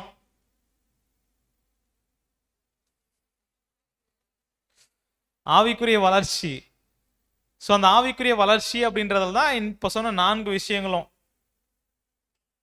ஒன்று என்ன அப்படின்னு பார்க்கும்போது இந்த அழைப்புல நம்ம எந்த அளவுக்கு உறுதியா இருக்கிறோம், சத்தியத்தை வந்து தீர கேட்குறோம், ஆனா பிராக்டிக்கலா எந்த அளவுக்கு அதில் வாழ்றோன்றதை எப்படி கண்டுபிடிக்க முடியும். அப்படி நடைமுறையில வாழ்றன்றது தெரிஞ்சாதான் இந்த அழைப்புல நான் உறுதியா இருக்கிறேன்னு என்ன பண்ண முடியும் சொல்ல முடியும். நாம சொல்றோமோ இல்லையோ மற்றவங்க என்ன பண்ண முடியும் பார்க்குற மாதிரி இருக்கணும். இந்த அழைப்புல இப்படிதான் இருக்கணும்ன்றத நம்மளை பார்த்து மற்றவங்க என்ன பண்ணணும் கத்துக்கணும். ஸோ அதுக்கு என்ன பண்ணுது அப்படின்னு பார்க்கும்போது இந்த ஆவிக்குரிய கூட்டங்கள் நமக்கு உதவியா இருக்கு. ஸோ அடுத்ததா 2வது ஒரு விஷயம் என்ன அப்படின்னு பார்க்கும்போது அன்புக்குரிய சகோதர சகோதரிகளே, இந்த சத்தியம் ஒரு பெரியன் ஸ்டடி ஆகட்டும், அடுத்து சாட்சி கூடியாகட்டும், ஜெப கூடுகையாகட்டும், அதனுடைய தேவை, அதனுடைய அவசியம் என்ன அப்படின்னு பார்த்தோம்னா, தேவனுக்கான நம்முடைய அன்பு இருக்குது. அடுத்தது சகோதர சகோதரிகள் மேல இருக்கக்கூடிய அன்பு இருக்குது. இந்த சகோதர சகோதரிகள் மேல நம்ம என்ன பண்ணோம் அப்படின்னு பார்க்கும்போது, ஒருத்தவங்களுடைய பக்தி விருத்தி இன்னொருத்தவங்க என்ன பண்ணுமா, தூண்டக்கூடிய விதத்துல இருக்கணுமா. அப்பனா பக்தி விருத்தி அடையிறதுக்கு ஒவ்வொருத்தரும் என்ன பண்ணணும், காரணமா இருக்கணும். அப்ப அந்த ஒரு ஆவிக்குரிய தூண்டுதல் என்ன பண்ணுதுன்னா தேவைப்படுது. அந்த தூண்டுதல் ஒருத்தருக்கு ஒருத்தருக்குள்ள உண்டாகும் போது நம்ம எக்லீசியாவை என்ன பண்ணலாம், வளர்ச்சி அடையலாம். ஸோ அடுத்தது நம்ம பார்க்கும்போது அன்புக்குரிய சகோதர சகோதரிகளே, இந்த வகையான கூட்டங்களுடைய தேவைகள் என்ன அப்படின்னு பார்க்கும்போது, முதல்ல இந்த அழைப்புல உறுதியா இருக்கிற ஒரு விஷயம் கன்ஃபார்ம் ஆகுது. ரெண்டாவது ஒரு விஷயம், சகோதர சகோதரி மேல என்ன ஆகுது, ஒருத்தவங்களுக்கான தூண்டுதல் என்ன ஆகுதுன்னா அதிகமாகுது. அதுக்கப்புறம் தேவனை அன்பு கோர்றோம், அதே வகையில சகோதர சகோதரி மேல என்ன பண்ணணும், அன்பு பெருகணும். ஸோ அன்புக்கும் நற்கிரிகளும் நம்ம ஏவப்படணும். மற்றவங்களுடைய குறைவுகளை நம்ம என்ன பண்ணணும், அவங்களுக்கு உதவி செய்யணும், அவங்கள தேற்றக்கூடிய ஒரு விஷயம் நடக்கணும். அப்படின்னா சகோதர சகோதரிகளை நல்லா புரிஞ்சிக்கக்கூடிய ஒரு வாய்ப்பு என்ன பண்ணுது, நமக்குள்ள இருக்கக்கூடிய ஒரு அன்பை என்ன பண்ணுது அப்படின்னு பார்க்கும்போது, ரொம்ப நெருக்கமா தேவன் அவங்களை எப்படி நேசிப்பாரோ அதே மாதிரி நம்மளும் நேசிக்கிறதுக்கான ஒரு வாய்ப்பு என்ன பண்ணுது இந்த கூட்டத்தில் கிடைக்குதுன்னு பார்க்குறோம். ஸோ அடுத்த நம்ம பார்க்கும்போது ஒவ்வொரு அவயவமும் அதனுடைய வேலைகளை செய்யறதுக்கான வாய்ப்புகளாக இந்த கூட்டங்கள் என்ன பண்ணுது இருக்குது அப்படின்னு நம்ம பார்க்குறோம். ஸோ இந்த வகையான காரியங்கள்லாம் இருக்கிறதுனால தான் நம்முடைய மூசகர் என்ன சொல்றாங்க அப்படின்னு பார்த்தோம்னா, படிக்கலாம் சிஸ்டர். யோசனை என்னவெனில், எங்கெல்லாம் அர்ப்பணிக்கப்பட்டவர்கள் சிலரால் ஒன்று கூடிட வாய்ப்புள்ளதோ இந்த விசேஷித்த நோக்கத்திற்காக ஓர் இடைவார கூடுகையினை ஒழுங்குபடுத்திடலாம். இத்தகைய கூடுகையானது தொழுது கொள்வதற்கும் ஜெபிப்பதற்கும் மற்றும் துதிப்பதற்கும் மற்றும் சகோதரருக்கு புத்திமதி கூறிடுவதற்கும் சேர்ந்து உரையாடுவதற்கும் மற்றும் கலந்து பேசுவதற்கும் என்று ஒதுக்கப்பட வேண்டும். ஸோ அன்புக்குரிய சகோதர சகோதரிகளே, இங்க என்ன அப்படின்னு பார்க்கும்போது, அப்போ இருந்த சூழ்நிலைக்காக சகோதரர் என்ன பண்ணியிருக்கிறாங்க, இந்த ஒரு சூழ்நிலையை சொல்லியிருக்கிறாங்க. இந்த இடைவார கூடுகை என்ன பண்ணலாம் அப்படின்னு பார்க்கும்போது ஏற்படுத்தலாம் சொல்றாங்க. பட் சென்னையில் எந்த அளவுக்கு இது சாத்தியம் அப்படின்றது தெரியல. ஆனால் நடத்துகிறோம். ஆனால் எல்லாராலையும் வந்து கலந்துக்க முடியுதா அப்படின்றத நம்ம யோசிச்சு பார்க்கலாம். ஸோ ஆனால் கலந்துக்க முடியலனாலும் அந்த கூடுகையில் நம்ம கலந்துக்கணும் அப்படின்ற அந்த ஒரு ஆர்வம் விருப்பம் நமக்கு இருக்குங்களா என்ன அப்படின்னு பார்க்கும்போது, சகோதர சகோதரர்லாம் இங்கே தேவனோட என்ன பண்ணுறாங்க அப்படின்னு பார்க்கும்போது, தேவனை மகிமைப்படுத்தி சத்தியங்களை கேட்டுக்கிட்டு இருக்கிறாங்க. ஒருவேளை நம்மளால இந்த ஒரு கூடுகையில் நேரில் வர முடியல அப்படின்னா நம்முடைய இருதயம் அதுக்காக ஏங்குதுங்களா? எப்பா இன்னைக்கு ஏதோ ஒரு சூழ்நிலை ஆச்சு, நம்மளால போக முடியல, இல்லை நம்முடைய வேலை. ஸோ என்ன அப்படின்னு பார்த்தோம்னா, தேவன் என்ன பண்ணல அப்படின்னு பார்த்தோம்னா, நம்முடைய வேலையை அதுக்கப்புறம் வந்து ஈவினிங் வந்து நம்முடைய வேலை முடிஞ்சு அதுக்கப்புறம் இங்கே வந்து சேர்றது அப்படின்றது ரொம்ப கஷ்டமாக இருந்தாலும், ஒருவேளை அந்த ஏக்கம் இருப்பதை தேவன் பார்க்குறாரு இல்லையா மனசுக்குள்ள, அது இருந்துச்சுன்னா இங்கே வந்து கலந்துக்கலனாலும் தேவன் என்ன பண்ணுவார் தெரியுங்களா, கலந்துக்கிற மாதிரியே கன்சிடர் பண்ணுவார். ஆனால் அதுக்கான ஏக்கம், அதில் கலந்துக்கணுன்ற வாஞ்சை ஒருவேளை இல்லை அப்படின்னா, கலந்துக்கிறதுக்கான சூழ்நிலை இருந்தாலும் இல்லை கலந்துக்க முடியும்னாலும் நம்ம அதுக்காக என்ன பண்ண மாட்டோம் தெரியுங்களா, பெருசாக இன்ட்ரெஸ்ட் காமிக்க மாட்டோம். ஸோ அன்புக்குரிய சகோதர சகோதரிகளே, இந்த மாதிரியான கூடுகை ஒருவேளை இல்லை இடைவார கூடுகையில் எல்லாரும் வர முடியாது பிரதர், சண்டே தான் வர முடியும் அப்படின்னா, சண்டே முழுசா தேவனுக்காக என்ன பண்ணிடலாம், அர்ப்பணிச்சிடலாம். ஸோ முழுசா இல்லைனாலும் ஒரு பாதி நாள் என்ன பண்ணலாம், ஃபுல்லாக என்ன பண்ணிடலாம், அர்ப்பணிச்சிடலாம். ஸோ வெறும் வந்து என்ன அப்படின்னு பார்க்கும்போது இந்த ஆராதனை நடக்குது, அதுக்கப்புறம் அதோட நம்ம முடிக்காம இந்த வகையான கூட்டங்களை என்ன பண்ணலாம், ஒவ்வொரு வாரமும் ஒவ்வொரு கூட்டம் நடத்தினோம்னா எப்படி இருக்கும் எக்லிஷியா? ஸோ அதை ஆல்ரெடி நாங்கள் என்ன பண்ணிட்டோம் பிரதர், ஸ்டார்ட் பண்ணிட்டோம், கரெக்டுங்களா? ஸோ தேவன் அந்த அளவுக்கு என்ன பண்ண நடத்திக்கிட்டு இருக்கிறாரு. ரொம்ப மகிழ்ச்சி. ஸோ அன்புக்குரிய சகோதர சகோதரிகளே, இந்த இடைவார கூடுகையை நம்ம ஏற்படுத்திக்கணும். அதுல என்னென்னலாம் பண்ண சொல்ற அப்படின்னு பார்க்கும்போது, தேவனை தொழுது கொள்றதுக்கும் ஜெபிக்கிறதுக்கும் துதிப்பதற்கும் சகோதரருக்கு புத்திமதி, ஒருவரை ஒருவர் கவனித்து அப்படின்னு பார்த்தோம் இல்லைங்களா. நாளானது சமீபத்துவருக்கு எவ்வளவா பாக்குறீங்களோ அந்த அளவுக்கு என்ன பண்ணுமா, புத்திமதி சொல்லணும். அப்படின்னா ஒரு தேற்றணும். அப்படின்னா அந்த தேற்றக்கூடிய வாய்ப்புகள் எல்லாம் இவ்வகையான கூடுகையில தான் ஆகுது, நமக்கு கிடைக்குது. ஒருத்தர் கலந்து பேசுறது, சத்தியத்தை நிமித்தமா என்ன பண்றோம், டிஸ்கஸ் பண்றோம் இல்லையா. அப்படி பண்ணும்போது தான் ஒருத்தவங்களுக்குள்ள இருக்கக்கூடிய ஒரு பக்தி விருத்தி இன்னொருத்தவங்க என்ன பண்ண முடியும், தூண்டி என்ன பண்ண முடியும், எழுப்ப முடியும் அப்படின்றத நம்ம பார்க்குறோம். ஸோ அடுத்து என்ன அப்படின்னு பார்த்தோம்னா, சேர்ந்து உரையாடுவதற்கும் மற்றும் கலந்து பேசுவதற்கும் அந்த வகையான ஒரு கூடுகையை நம்ம என்ன பண்ணோம், ஒதுக்கணுமா. ஸோ இதுல என்ன இருக்கு அப்படின்னு பார்க்கும்போது, அந்த அளவுக்கு ஆவிக்குரிய ஆசீர்வாதங்கள் சபையினுடைய வளர்ச்சிக்கு எதுவா இருக்கிறதுனால தான் இதை பரிந்துரைக்கிறாங்க. ஸோ இப்போ நம்ம என்ன பண்ணலாம் அப்படின்னு பார்க்கும்போது, அன்புக்குரிய சகோதர சகோதரிகளே, இப்போ ஒவ்வொரு கூடுகை இருக்கு இல்லையா, அந்த ஒரு கூடுகை எப்படிப்பட்டது, எப்படி பண்ணலாம் அப்படின்றத ப்ராக்டிக்கலாக பார்த்து என்ன பண்ணலாம், இந்த ஒரு பாடத்தை முடிக்கலாம். ஸோ அப்படி பார்க்கும்போது பெரியன் ஸ்டடி, இந்த பெரேயா ஆராய்ச்சி வகுப்பு அப்படின்ற பேரை ஏன் பிரதர் நம்முடைய மூத்த சகோதரர்கள் வச்சாங்க அப்படின்னா, இந்த ஒரு விஷயத்த அந்த பெரேயா அப்படின்ற ஒரு பட்டணத்தில் இருக்கிற ஜனங்கள் என்ன பண்ணாங்க, செஞ்சாங்க. என்ன பண்ணாங்க அப்படின்னு பார்க்கும்போது படிக்கலாம். அப்போஸ்தலர் 17ஆம் அதிகாரம் 10ஆம் வசனம் முதல். அப்போஸ்தலர் 17ஆம் அதிகாரம் 10ஆம் வசனம். உடனே சகோதரர் ராத்திரி காலத்திலே பவுலையும் சீலாவையும் பெரேயா பட்டணத்துக்கு அனுப்பிவிட்டார்கள். அவர்கள் அங்கே சேர்ந்து யூதருடைய ஜெப ஆலயத்திற்கு போனார்கள். 11ஆம் வசனம். அந்த பட்டணத்தார் மனோவாஞ்சையாய் வசனத்தை ஏற்றுக்கொண்டு காரியங்கள் இப்படி இருக்கிறதா என்று தினந்தோறும் வேத வாக்கியங்களை ஆராய்ந்து பார்த்ததினால் தெசலோனிக்கேயில் உள்ளவர்களை பார்க்கிலும் நற்குணசாலிகளாய் இருந்தார்கள். அன்புக்குரிய சகோதர சகோதரிகளே, இந்த ஆவிக்குரிய பக்தி விருத்திக்கு எதுவான கூட்டங்கள்ல ஃபர்ஸ்ட் நம்ம பார்க்குற ஒரு விஷயம், பெரேயா ஆராய்ச்சி வகுப்பு. ஏன் அதுக்கான பேர் அப்படின்னு பார்க்கும்போது, பெரேயா பட்டணத்தில் இருக்கவங்க என்ன பண்ணியிருக்கிறாங்க, ஆராய்ச்சி பண்ணியிருக்கிறாங்க. எது அப்படின்னு பார்க்கும்போது வசனங்கள் என்ன பண்ணியிருக்கிறாங்க, அதுவும் யார் சொன்ன வசனத்தையே, பவுலின் மூலமா சொல்லப்பட்ட வசனத்தையே அவங்க என்ன பண்ணியிருக்கிறாங்கன்னா, சரிதானா அப்படின்றத எதை வச்சு செக் பண்ணியிருக்கிறாங்க, அப்படி ஆராய்ச்சி பார்த்ததுனால தெசலோனிக்கேயர் சபை இருக்கு இல்லைங்களா, அந்த சபையில எதுவும் குறை இருக்கிற மாதிரி அப்போஸ்தலனாகிய பவுல் சொன்ன மாதிரி தெரியல. நல்ல சபை தான். ஆனா அந்த சபையை காட்டிலும் இந்த பெரேயா பட்டணத்திற்கு ஜனங்கள் எப்படி இருந்தாங்களா, நற்குண சாலைகள். அப்படின்னா இந்த வசனம் நம்முடைய எக்லீசியால இங்க நடக்கணும் அப்படின்னா எப்படி சொல்லணும் தெரியுங்களா, சென்னையில் இருக்கக்கூடிய சகோதரர்கள், சென்னை பட்டணத்தார் மனோவாஞ்சிய வசனத்தை ஏத்துக்கிட்டு அவங்க காரியங்கள் இப்படியா இருக்குன்னு ஆராய்ச்சி பண்ணதுனால பாண்டிச்சேரி சபையில் உள்ளவர்களை காட்டிலும் நற்குணசாலிகள் அப்படின்ற பேர் வரணும். அப்படின்னா அதுக்காக அப்படி நாங்க பேர் வாங்கணுன்றதுக்காக பிரதர் நாங்க என்ன பண்றோம் அத சொல்ல வரல. அப்படின்னா யாரு நற்குணசாலிகளா மாற முடியுமா, யாரு வேதத்தை அதிகமா ஆராய்ச்சி பண்றாங்களோ, சத்தியங்களை யார் அதிகமா தியானிக்கிறாங்களோ சபையா, அவங்க தான் என்ன பண்ண முடியுங்களா, நற்குணசாலிகளா மாற முடியுமா.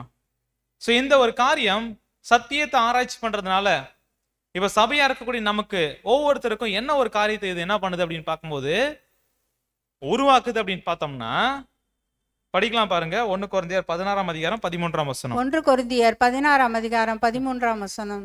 விழித்திருங்கள், விசுவாசத்திலே நிலைத்திருங்கள், புருஷராய் இருங்கள், திடன் கொள்ளுங்கள். சோ இந்த ஒரு சத்தியத்தை ஆராய்ச்சி பண்றதுனால நமக்குள்ள என்ன உண்டாகுது அப்படின்னு பார்க்கும்போது, விசுவாசத்துல எப்படி நிலைச்சிருக்கிறது, எது சரியான விசுவாசம், எது தவறான போதனை, அடுத்து நம்மளை பலம் உள்ளவங்களா ஒரு புருஷர்களா மாற்றக்கூடிய ஒரு திடன் உள்ளவங்களா, அதாவது என்ன அப்படின்னு பார்க்கும்போது ஆராய்ச்சி பண்ணாம ஒருத்தவங்க இருக்கிறாங்க அப்படின்னா அவங்க யார் அப்படின்னு பார்க்கும்போது குழந்தைங்க. அதுக்கு என்ன பண்ண முடியாது? பகுத்தறிய முடியாது. எது சரி எது தவறுன்னு கண்டுபிடிக்க முடியாது. ஆனா வளர்ந்தவங்க என்ன பண்ணலாம் அப்படின்னு பார்க்கும்போது எது சரி எது தவறு அப்படின்றத என்ன பண்ணலாம்? தெளிவா கண்டுபிடிக்கலாம். அப்பனா சத்தியத்துல நிறைய தவறான போதனைகளை சாத்தான் என்ன பண்ணிருக்கிறான்? விதைச்சு இருக்கிறான். நம்மளை சுத்தி இருக்குது. எப்படி வழிவிலக பண்ணலாம் அப்படின்றதான் சாத்தானுடைய நோக்கம். ஆனா அந்த மாதிரி வழிவிலக்கூடிய காரியங்கள் வந்தாலும் நான் வழிவிலகாம இருப்பேன் அப்படின்றதுக்கு என்ன உத்தரவாதம்? எது நம்மளை காப்பாத்தும்? இந்த சத்தியத்தை சபையா ஆராய்ச்சி பண்றோம். எப்போ அப்படின்னு பார்க்கும்போது ஒரு சகோதரர் போதிக்கும் போது வசனத்தை என்ன பண்றோம்? கத்துக்கிறோம். தனிப்பட்ட விதத்துல எப்படி ஆராய்ச்சி பண்ண முடியும் சத்தியத்தை? அப்பனா இந்த மாதிரி பெரிய ஆராய்ச்சி வகுப்புல தான் பெரிய ஸ்டடி பண்றோம் இல்லைங்களா? எல்லாரும் படிச்சுட்டு வாங்க, எல்லாரும் தியானிச்சுட்டு வாங்க, எல்லாரும் வந்து சபையில் என்ன பண்ணலாம்? பேசலாம் அப்படின்னு சொல்லும் போது தான் தனிப்பட்ட விதத்தில் நான் படிக்கும் போது தான் ஆமா சத்தியம் உண்மை சத்தியம் இப்படிதான் என்ன பண்ணுது இருக்குது. அதுக்கேற்ற மாதிரி தான் நான் என்ன பண்ணணும்? வாழணும். அப்பனா அதுல படிக்கும் போது என்ன ஆகுது அப்படின்னு பார்க்கும்போது இந்த சத்தியத்துல நிலைச்சிருக்கக்கூடிய உறுதிப்படுத்தக்கூடிய ஒரு வேலை என்ன பண்ணுது அப்படின்னு பார்க்கும்போது சத்தியமானது நமக்குள்ள என்ன பண்ணுது? செய்யுது அப்படின்னு பார்க்கிறோம். அன்புக்குரிய சகோதர சகோதரிகளே, அது மாத்திரமல்ல, நமக்கு என்னென்னலாம் பிரச்சனைகள் இருக்கு அப்படின்னு பார்த்தோம்னா எங்கெங்கெல்லாம் அப்படின்னு பார்க்கும்போது படிக்கலாம். எபேசியர் 6ஆம் அதிகாரம் 12ஆம் வசனம். எபேசியர் 6ஆம் அதிகாரம் 12ஆம் வசனம். ஏனெனில் மாம்சத்தோடும் இரத்தத்தோடும் அல்ல, துரைத்தனங்களோடும் அதிகாரங்களோடும் இப்பிரபஞ்சத்தின் அந்தகார லோகாதிபதிகளோடும் வானமண்டலங்களில் உள்ள பொல்லாத ஆவிகளின் சேனைகளோடும் நமக்கு போராட்டம் உண்டு. இவ்வளோ பெரிய போராட்டம் இருக்கு இல்லையா நமக்கு எதிரா, ஒரு புது சிருஷ்டிக்கு எதிரா.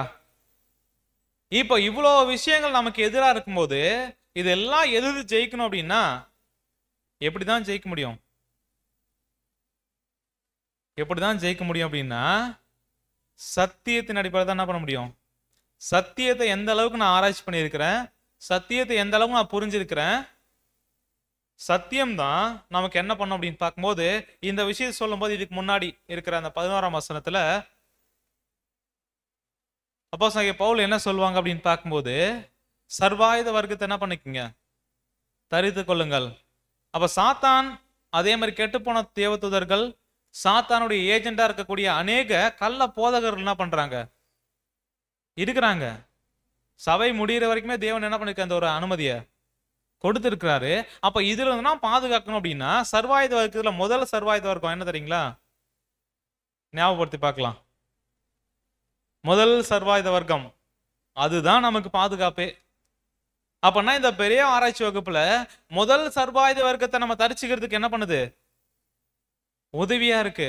அது என்ன அப்படின்னு பார்க்கும்போது சத்தியம் என்னும் கச்சை. அந்த பெல்ட் வந்து எந்த அளவுக்கு ஸ்ட்ராங்கா இருக்கோ அந்த அளவுக்கு தான் என்ன பண்ண முடியும்? ஸ்ட்ராங்கா நிக்க முடியும், ஸ்ட்ராங்கா ஓட என்ன பண்ண முடியும்? முடியும். அப்பனா அந்த சத்தியம் என்ன பண்ணுது அப்படின்னு பார்க்கும்போது நமக்குள்ள ஒரு நிலைத்து இருக்கக்கூடிய ஒரு உறுதித்தன்மை உண்டாக்குது. அது எப்படிதான் உண்டாக்கு அப்படின்னு பார்க்கும்போது யார் ஒருத்தர் ஆராய்ச்சி பண்றாங்களோ அவங்க தான் என்ன பண்ண முடியும்? ஸ்ட்ராங் ஆக்க முடியும். மற்றவங்க சொல்றதே ஒருத்தவங்க கேட்கறாங்க அப்படின்னா இன்னொருத்தவங்க வேற வந்து ஒன்று சொல்லுவாங்க, அது என்ன பண்ணுவாங்க? கரெக்டுங்களா? அப்ப நானா படிச்சு சத்தியத்தை சரியா புரிஞ்சுக்கும் போதுதான் தப்பான வழிநடத்தல் சாத்தான் கொண்டு வந்தாலும் அதுல இருந்து நான் பாதுகாக்க முடியும். அந்த ஒரு வேலையை இந்த பெரிய ஆராய்ச்சி வகுப்புக்கு நம்ம ரெடி ஆகிறதுலேருந்து அது என்ன ஆகும்? நமக்குள்ள அதிகரிக்க ஆரம்பிக்கும். அன்புக்குரிய சகோதர சகோதரிகளே, இந்த பெரிய ஸ்டடி வந்துட்டு நம்ம என்ன அப்படின்னு பார்க்கும்போது ஒரு தலைப்பின் அடிப்படையில் என்ன பண்றோம்? இந்த தலைப்புல நம்ம டிஸ்கஸ் பண்ண போறோம் அப்படின்னு சொல்லும்போது அதுக்கான சத்திய வசனங்கள், அதுக்கான நம்முடைய மூத்த சகோதரர்கள் எழுதின சத்தியத்துக்கான விளக்கங்களா இருக்கக்கூடிய புத்தகங்கள், ஆவிக்குரிய காரியங்களை நம்ம என்ன பண்றோம்னா தியானிச்சு வந்து ஒருத்தர் ஷேர் பண்ணும்போது ஒரு சிலர் என்ன பண்ணலாம் அப்படின்னு பார்க்கும்போது சரியா புரிஞ்சிக்காம கூட படிச்சிருக்கலாம், இல்ல சரியா புரிஞ்சிக்காம கூட இருக்கலாம், ட்ரை பண்ணியிருப்பாங்க. ஆனா இன்னொருத்தர் அதை வந்து விளக்கி சொல்லும் போது என்ன ஆகும்? இன்னும் நல்லா நமக்கு என்ன பண்ணா அண்டர்ஸ்டாண்ட் ஆகும். ஸோ அந்த வகையில இந்த பெரியன் ஸ்டடி நமக்கு எப்படிலாம் உதவியா இருக்கு அப்படின்னு பார்க்கும்போது சத்தியத்துல உறுதிப்படுத்துற ஒரு வேலையை செய்யுது. அதே மாதிரி தவறான சரியான இந்த போதனைகள் இருந்து பகுத்து பார்க்கிறதுக்கான ஒரு விஷயம் என்ன ஆகுது அப்படின்னு பார்க்கும்போது நமக்குள்ள அந்த ஒரு சத்தியத்தை சரியான விதத்துல புரிஞ்சிக்கிறதுனால தவறான விஷயத்துல இருந்து நம்மளை என்ன பண்ணுது அப்படின்னு பார்க்கும்போது பாதுகாக்குது அப்படின்ற நம்ம பார்க்குறோம். ஸோ அடுத்தா பார்க்கும்போது இந்த ஒரு காரியம், இந்த ஒரு பெரிய ஸ்டடி நடக்குது இல்லைங்களா, இதுல சகோதர சகோதரர்கள் என்ன பண்ணுவோம், நம்ம சத்தியத்தை பகிர்ந்துக்குவோம். இப்போ நம்ம ஸ்பீக்கர் ட்ரைனிங்லாம் கொடுக்குறோம் இல்லையா, சகோதரர்களுக்கு வாய்ப்பு கொடுத்து நீங்கள் என்ன பண்ணுங்க, நம்ம பிரதர் 1 மணி நேரம் இல்லை 3/4 மணி நேரம் இல்லை 1/2 மணி நேரம் பேசுங்க அப்படின்னு பண்ணுறோம் இல்லையா.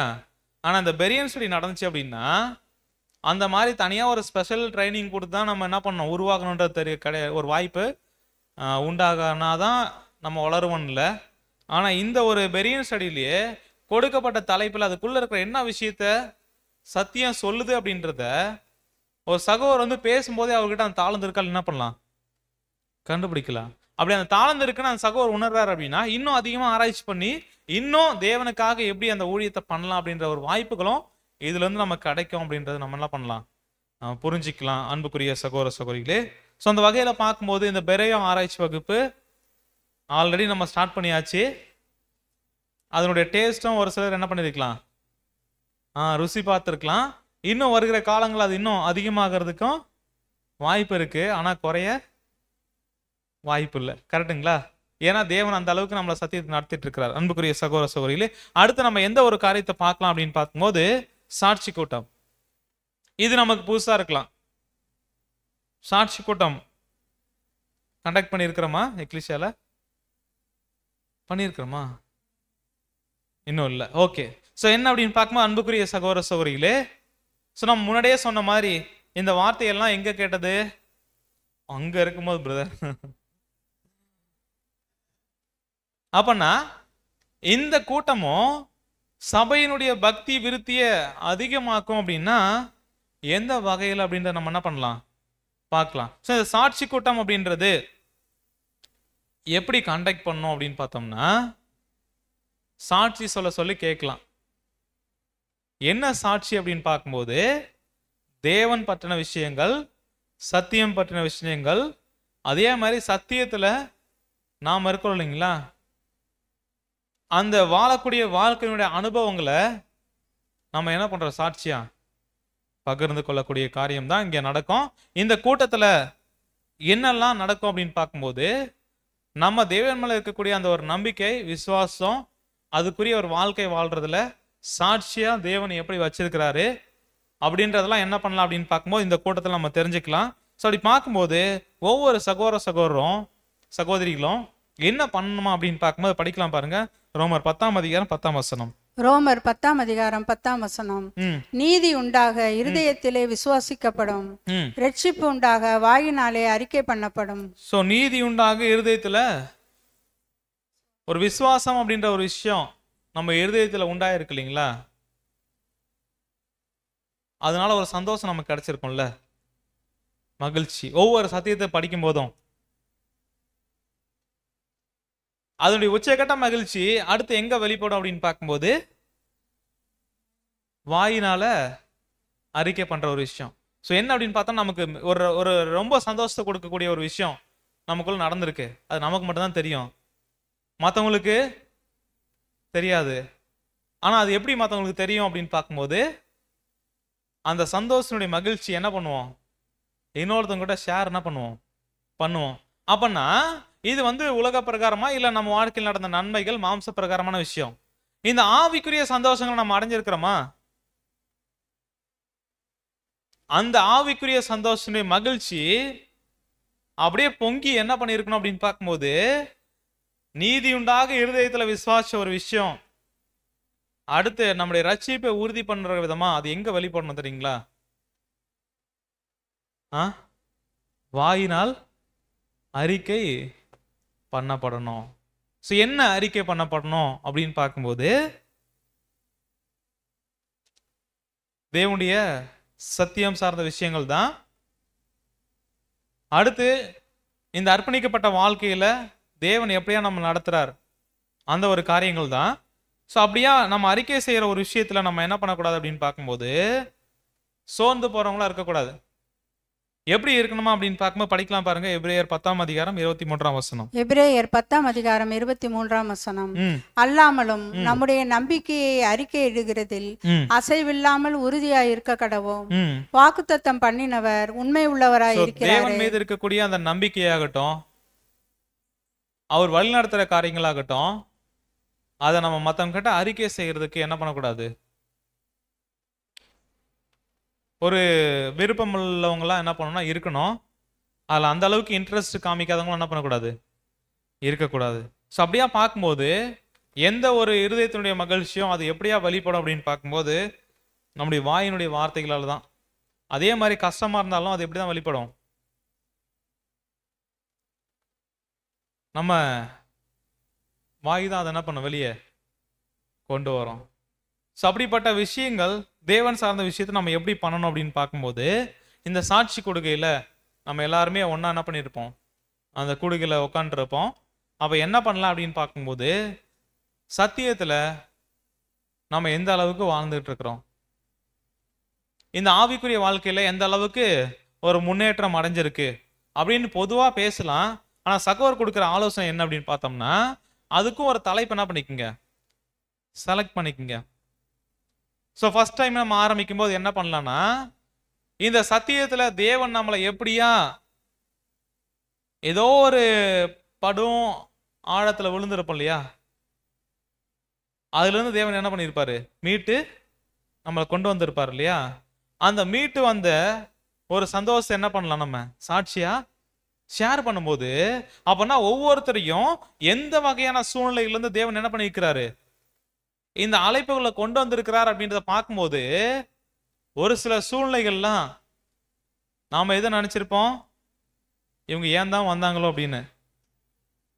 ஆனா அவங்களை எப்படிப்பட்ட சூழ்நிலையிலிருந்து தேவன் கொண்டு வந்தார் அப்படின்றத ஷேர் பண்ணும்போது, உண்மையாலுமே அவங்க மேல ஒரு அன்பையும் ஒரு அனுதாபத்தையும் என்ன பண்ண நமக்குள்ள கொண்டு வரும். அப்ப என்ன பண்ணலாம் அப்படின்னு பார்க்கும்போது, ஸோ அந்த மாதிரி நம்ம ஆரம்பிச்சு அதுக்கப்புறம் என்ன பண்ணலாம் அப்படின்னு பார்க்கும்போது, வித்தியாசமான தலைப்புகள் என்ன பண்ணலாம் வச்சுக்கலாம். என்ன பண்ணலாம் அப்படின்னு பார்க்கும்போது, கர்த்தர் நல்லவர் என்பது என்ன பண்ணலாம், ருசி பாருங்கள் இருக்கு இல்லையா. ஒரு வாரம் என்ன பண்ணலாம், ஒரு மாசத்துல ஒரு வாரம் நம்ம கூடி கர்த்தரை நல்லவரா நீங்க எப்போ ருசி பார்த்தீங்க அப்படின்னு நம்ம அந்த தலைப்பின் அடிப்படையில் வைக்கும்போது, ஒவ்வொருத்தரும் என்ன பண்ணலாம், ஷேர் பண்ணலாம். ஒருவேளை ஒரு சகோதரன் இருக்கலாம், இல்லை ஒரு சகோதரி இருக்கலாம், அப்படி எதுவும் இது வரைக்கும் நான் என்ன பண்ணல, ருசி பார்க்கலாம் இல்லை பிரதர் அப்படின்னா யாருக்கிட்ட குறை இருக்கும்? நல்லவரும் ருசி பார்க்க தேவன் எந்த ஒரு வாய்ப்பையும் நம்ம கொடுத்துருக்க மாட்டாரா? கண்டிப்பா இருக்குது. அப்படின்னா அதை வெளிப்படுத்தும் போது, ஷேர் பண்ணும்போது, சாட்சியா பகிரும்போது, ஒருவேளை தேவனுடைய வழிநடத்தல் இப்படிலாம் இருக்குமா அப்படின்னு என்ன பண்ணலாம், இன்னொரு சகோதரனுக்கு ஒரு தூண்டுதல் என்ன பண்ணலாம், உண்டாக்கலாம். அது எப்படி பண்ணணும் அப்படின்னு சொல்றாருன்னா படிக்கலாம் பாருங்க. ஒவ்வொருவராய் இடுக்கமான வழியில் உள்ள தனது வளர்ச்சி குறித்து கூறும்படிக்கு எப்படி கிருபையில் வளர்ந்து கொண்டிருப்பதை மற்றும் எப்படி உலகம், மாமிசம் மற்றும் பிசாசினை ஜெயம் கொள்ள முயன்று கொண்டிருப்பதை குறித்த அவனது அல்லது அவளது தனிப்பட்ட அனுபவத்தினை கூறும்படிக்கு கேட்டுக்கொள்ளப்படுகின்றனர். ஸோ என்ன அப்படின்னு பார்த்தோம்னா, ஒவ்வொருவராய் இந்த இடுக்கமான பாதை நமக்கு தெரியும். இந்த இடுக்கமான பாதையில வளர்ச்சி அப்படின்றது கண்டிப்பா ரொம்ப கஷ்டப்பட்டு தான் பண்ண முடியும், வளர முடியும். இதுல எப்படி நீங்க வளர்ந்துட்டு இருக்கிறீங்க அப்படின்னு கேட்கும்போது, முதல்ல இடுக்கமான பாதை அப்படின்றதே ஒருத்தர் கண்டுபிடிச்சிருக்கணும். அதுக்கப்புறம் அந்த பாதையில எப்படி கஷ்டப்பட்டு தேவனுடைய உதவினால வளர்ச்சி அடைஞ்சிட்டு இருக்கார் அப்படின்றத என்ன பண்ணணும், ஸோ அடுத்து தன்னுடைய வாழ்க்கையில் என்ன பண்ண நிறைவேறணும்.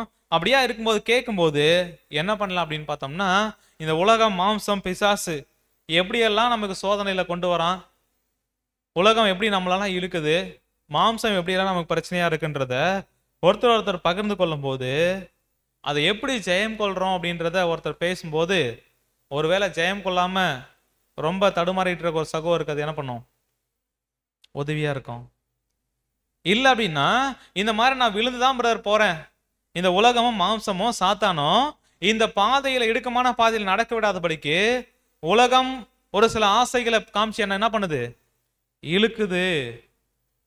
மாம்சம் வேற விதமா செயல்படுது. நான் ஜெயம் கொள்றதுக்கு பதிலாக தோத்து போயிட்டேன், இல்ல தோத்து போயிட்டு இருக்கிறேன் அப்படின்னு ஒருத்தர் இங்க சாட்சியா சொல்லும்போது அவருக்காக நம்ம என்ன பண்ணலாம், ஜெபம் பண்ணலாம். அதனால சாட்சி அப்படின்றது நம்ம என்ன புரிஞ்சிக்க கூடாதுன்னா, அப்படியே நம்ம சொல்ற சாட்சியில இருக்கிற எல்லா சகோதர சகோதரர்களை காட்டிலும் தேவன் நம்ம கூட தான் ரொம்ப என்ன பண்றாரு, அன்பு அப்படியே அவன் உலக பிரகாரமான ஆசீர்வாதத்தை அந்த மாதிரியான விஷயமா இருக்கக்கூடாது. இந்த அர்ப்பணிக்கப்பட்ட வாழ்க்கை இது ஆவிக்குரிய வாழ்க்கை.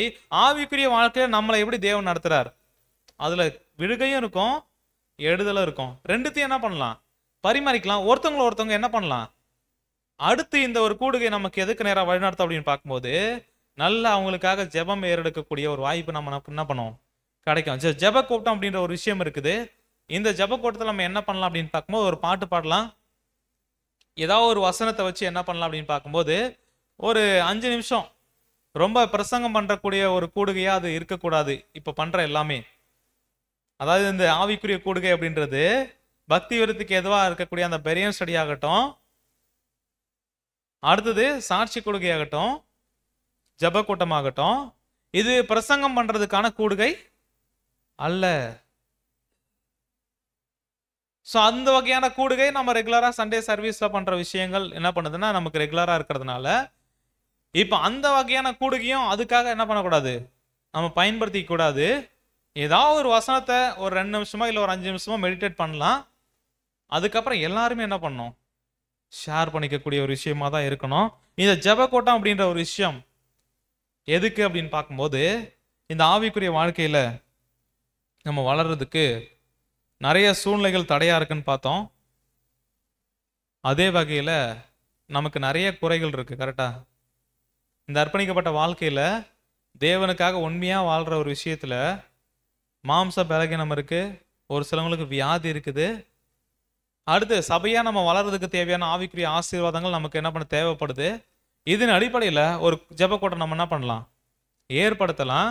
ஒருத்தவங்களுக்கு இருக்கக்கூடிய கஷ்டங்கள் என்ன பண்ணிக்கலாம், ஒருத்தர் சொல்லி அதுக்காக என்ன பண்ணலாம், இன்னொருத்தர் ஜெபிக்கலாம். ஸோ இந்த வகையில் என்ன பண்ணலாம் அப்படின்னு பார்க்கும்போது இந்த ஜெப கூட்டமும் நமக்கு உதவிகரமா இருக்கு. எதுக்கு அப்படின்னா பக்தி விருத்தி அடைகிறதுக்கு, தேவன் மேல இருக்கக்கூடிய அந்த அன்பும் விசுவாசமும் அதிகமாகிறது, சகோதர சகோதரி மேல இருக்கக்கூடிய அந்த அனுதாபம் அதிகமாகிறதுக்கும், நம்ம எல்லாருமே ஒன்னா சேர்ந்து சபையாக மாறுவதற்கும் எல்லா விதத்திலையும் என்ன ஆகுது அப்படின்னு பார்க்கும்போது இந்த கூட்டம் நமக்கு உதவி செய்யுது. படிக்கலாம் சகோதரி.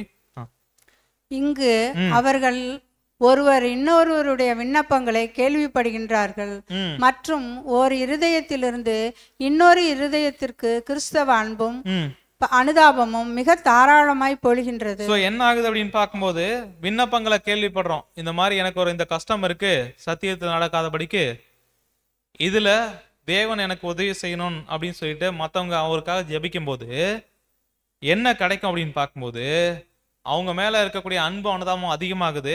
அதே மாதிரி ஒரு இருதயத்திலிருந்து இன்னொரு இருதயத்துக்கு என்ன ஆகுது, பரிமாறப்படுது. என்ன அப்படின்னு பார்க்கும்போது அன்பும் அனுதாபமும் ரொம்ப தாராளமா.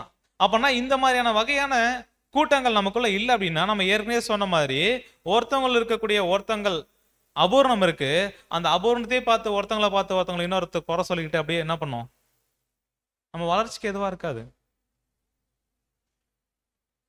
அப்போ பக்தி விருத்திக்கு ஏதுவா இருக்கணும் அப்படின்னா இந்த மாதிரியான மீட்டிங்ஸ் நமக்கு என்ன பண்ணுது, தேவையா இருக்கு அப்படின்னு பாக்குறோம். ஸோ அப்படி இருக்கும்போது தான் படிக்கலாம் சகோதரி. 1 கொரிந்தியர் 12:26. 1 கொரிந்தியர் 12ஆம் அதிகாரம் 26ஆம் வசனம்.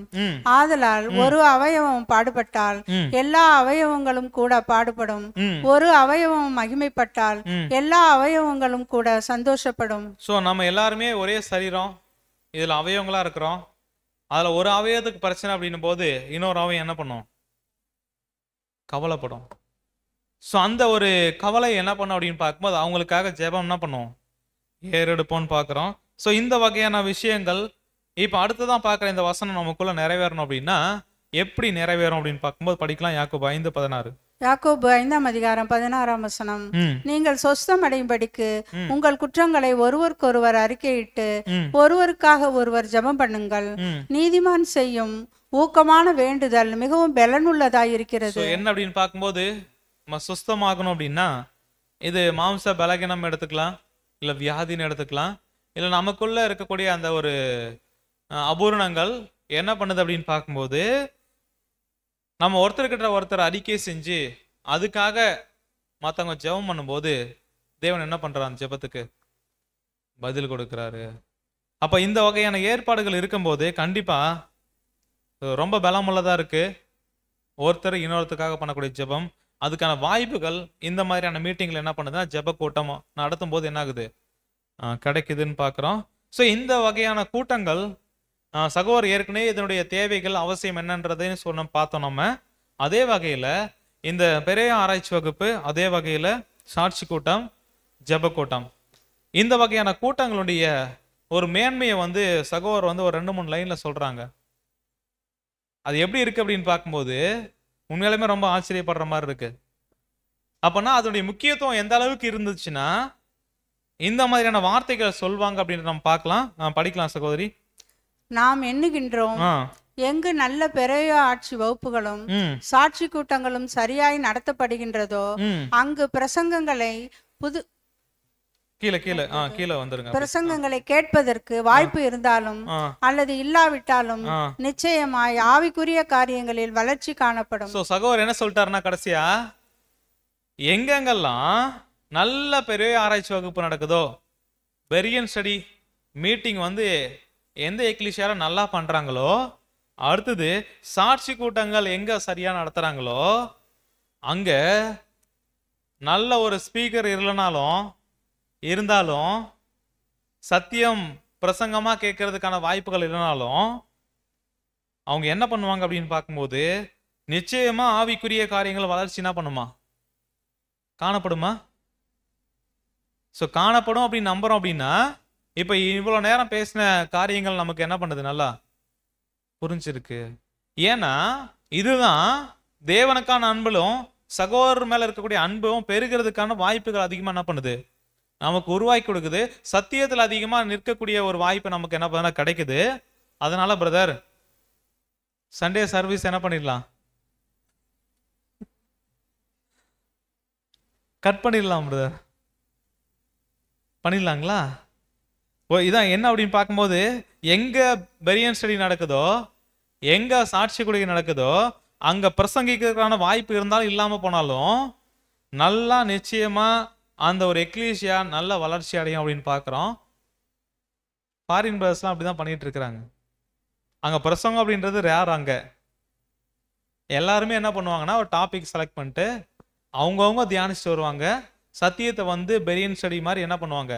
ஆராதனையே அப்படிதான் என்ன பண்ணுவாங்க, நிறைய எக்லிஷியால கண்டக்ட் பண்றாங்க. அதனால நம்ம அந்த அளவுக்குலாம் என்ன பண்ண வேண்டாம், யோசிக்க வேண்டாம். இல்ல பெரியன் ஸ்டடியே நம்ம என்ன பண்ணலாம், ஆராதனையில் கூட பண்ணலாம்னா தாராளமா என்ன பண்ணலாம். பட் நம்ம எல்லாருக்குமே ஒரு பழக்கப்பட்ட விஷயம் அப்படின்னு பார்க்கும்போது சர்வீஸ் ஆராதனை அப்படின்னா ஒரு பிரதர் வந்து என்ன பண்ணணும், பேசணும். அது தப்புன்னு சொல்ல வரல, பட் நம்ம ப்ராக்டிஸ் அப்படி இருக்கிறதுனால பண்ணலாம். அதனால வந்து பெரிய டிஸ்கஷன் வைக்க வேண்டாமா சர்வீஸ் டைம்ல அப்படின்னா அப்படின்னு என்ன பண்ண வேண்டாம். வேணும்னா எக்லீஷியா விரும்புச்சுன்னா என்ன பண்ணலாம், அதை சர்வீஸ் என்ன பண்ணலாம் அப்படின்னு பார்க்கும்போது பெரிய ஸ்டடியாக கூட என்ன பண்ணலாம், மாற்றலாம். அப்படி மாத்துறதுனால ஒருத்தர் பேச போறாரு, ஆனால் பெரிய ஸ்டடியை மாத்திட்டா எல்லாரும் பேச போறோம். அப்பயும் என்னதான் பேச போறோம், சத்தியம் தான் பேச போறோம். சத்தியத்துக்கு ஏற்ற கிரியைகள் தான் நமக்குள்ள என்ன பண்ணோம், வெளிப்படும் அப்படின்றத பார்க்குறோம். ஸோ கண்டிப்பாக ஆவிக்குரிய வளர்ச்சி இருக்கும். ஸோ ஆவிக்குரிய வளர்ச்சி அப்படின்னா சத்திய அறிவில் மட்டும் வளர்றது கிடையாது, சத்தியத்தில் எப்படி உறுதியாக இருக்கிறது, அடுத்த சகோதரருக்காக எப்படி ஜீவனை கொடுக்கறது, இதெல்லாம் நமக்குள்ள பெருக்கணும். அப்படின்னா இந்த மாதிரியான கூட்டங்கள் அவசியம் அப்படின்றத நம்ம பார்க்குறோம். ஸோ கடைசியாக இந்த வகையான கூட்டங்கள் இருக்குது இல்லைங்களா, அது கூடவே இன்னொரு கூட்டத்தை நம்ம என்ன பண்ணலாம், சேர்த்துக்கலாம். என்ன கூட்டம் அப்படின்னு பார்க்கும்போது இங்க நம்ம எக்லீஷியால என்னென்ன கூட்டம்லாம் வச்சிருக்கிறோம், சண்டே சர்வீஸ், அப்புறம் முடிஞ்சதுக்கு அப்புறம் பெரியன் ஸ்டடி, அப்புறம் காட்டேஜ் மீட்டிங் இருக்கு இல்லையா? ஓகே, இடைவார கூடுகை ஒன்று இருக்கு. காட்டேஜ் மீட்டிங் என்ன பண்றோம்? வைக்கிறோம். காட்டேஜ் மீட்டிங் வைக்கணுமா? இல்லை, ஏன் வைக்கணும் பிரதர்? அதான் எக்கிலிஷியா பொதுவாக இருக்கே பிரதர். என்ன பண்ணிக்கலாம், அங்கேயே வந்து கூடி என்ன பண்ணிக்கலாம், தேவனை அங்கே பண்ணுறதே இங்கே நம்ம பண்ணிக்கலாம். ஸோ நம்ம பார்த்தோம், இந்த சத்தியத்தில் தேவனை முழுசாக நேசிக்கணும். அடுத்து தேவன் ஒருத்தர் ரொம்ப நேசிக்கிறார். யார் அப்படின்னு பார்க்கும்போது நம்ம உடன் இருக்கக்கூடிய சகோதர சகோதரிகளை. அப்போ தேவன் நேசிக்கிறவன் நம்மளும் அவங்களை நேசிக்கணும் அப்படின்னா அவங்களோட ஒரு ஐக்கியப்பட்டதான் என்ன ஆகும்? அவங்களோட என்ன பண்ணணும் அப்படின்னு பார்க்கும்போது பேசும்போது தான், இல்லை அவங்க வீட்டுக்கு போயிட்டு பார்க்கும்போது தான் உண்மையாலுமே அவங்க எப்படிப்பட்ட சூழ்நிலை இருந்து சத்தியத்துக்குள்ளேருந்து ஓடுறாங்க அப்படின்றது என்ன பண்ணும், புரியும். அப்போ நம்ம ஆவிக்குரிய ஒரு கூடுகையா நம்ம இப்போ காட்டேஜ் மீட்டிங் வைக்கிறோம் அப்படின்னா எல்லாருமே கலந்துக்கிறோமா? இல்லை வேலை நிமித்தமா இல்லை சூழ்நிலை நிமித்தமா பிரதர் என்னால் கலந்துக்க முடியாது அப்படின்னா சரி, ஓகே, தேவன் அது என்ன பண்ணுவார், கிருபையா போக முடியும், கலந்துக்க முடியும். அப்படின்னா இதெல்லாம் ஒரு வாய்ப்பு. என்ன வாய்ப்பு அப்படின்னா சகோதர சகோதரிகளை உடன்பிறப்புகள் போல அன்பு கூறுவதற்கான வாய்ப்பு. நம்முடைய உடன் பிறந்தவங்க நம்ம வீட்டுக்கு வந்தா எப்படி இருக்கும்? ஏன்டா வந்தாங்க அப்படியா? தேவையில்லாம வந்து என்ன பண்றாங்க?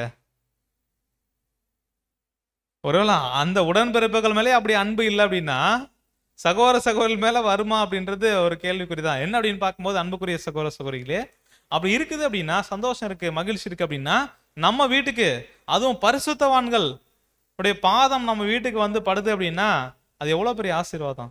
அப்ப காட்டேஜ் மீட்டிங் வைக்கிறோம் அப்படின்னா ஒரு பரிசுத்தவான் கிடையாது, பல பரிசுத்தவான்கள் என்ன பண்ணுவாங்க, நம்ம வீட்டுக்கு வருவாங்க. அங்க ஜெபம் ஏறெடுப்பாங்க, தேவனுக்காக அங்க சத்தியம் என்ன பண்ணப்படும், பகிரப்படும். போற எல்லாருமே ஏதோ வந்தம் போனோம் இல்லாம சகோதர சகோதரி எப்படிப்பட்ட சூழ்நிலை இருக்கிறாங்க.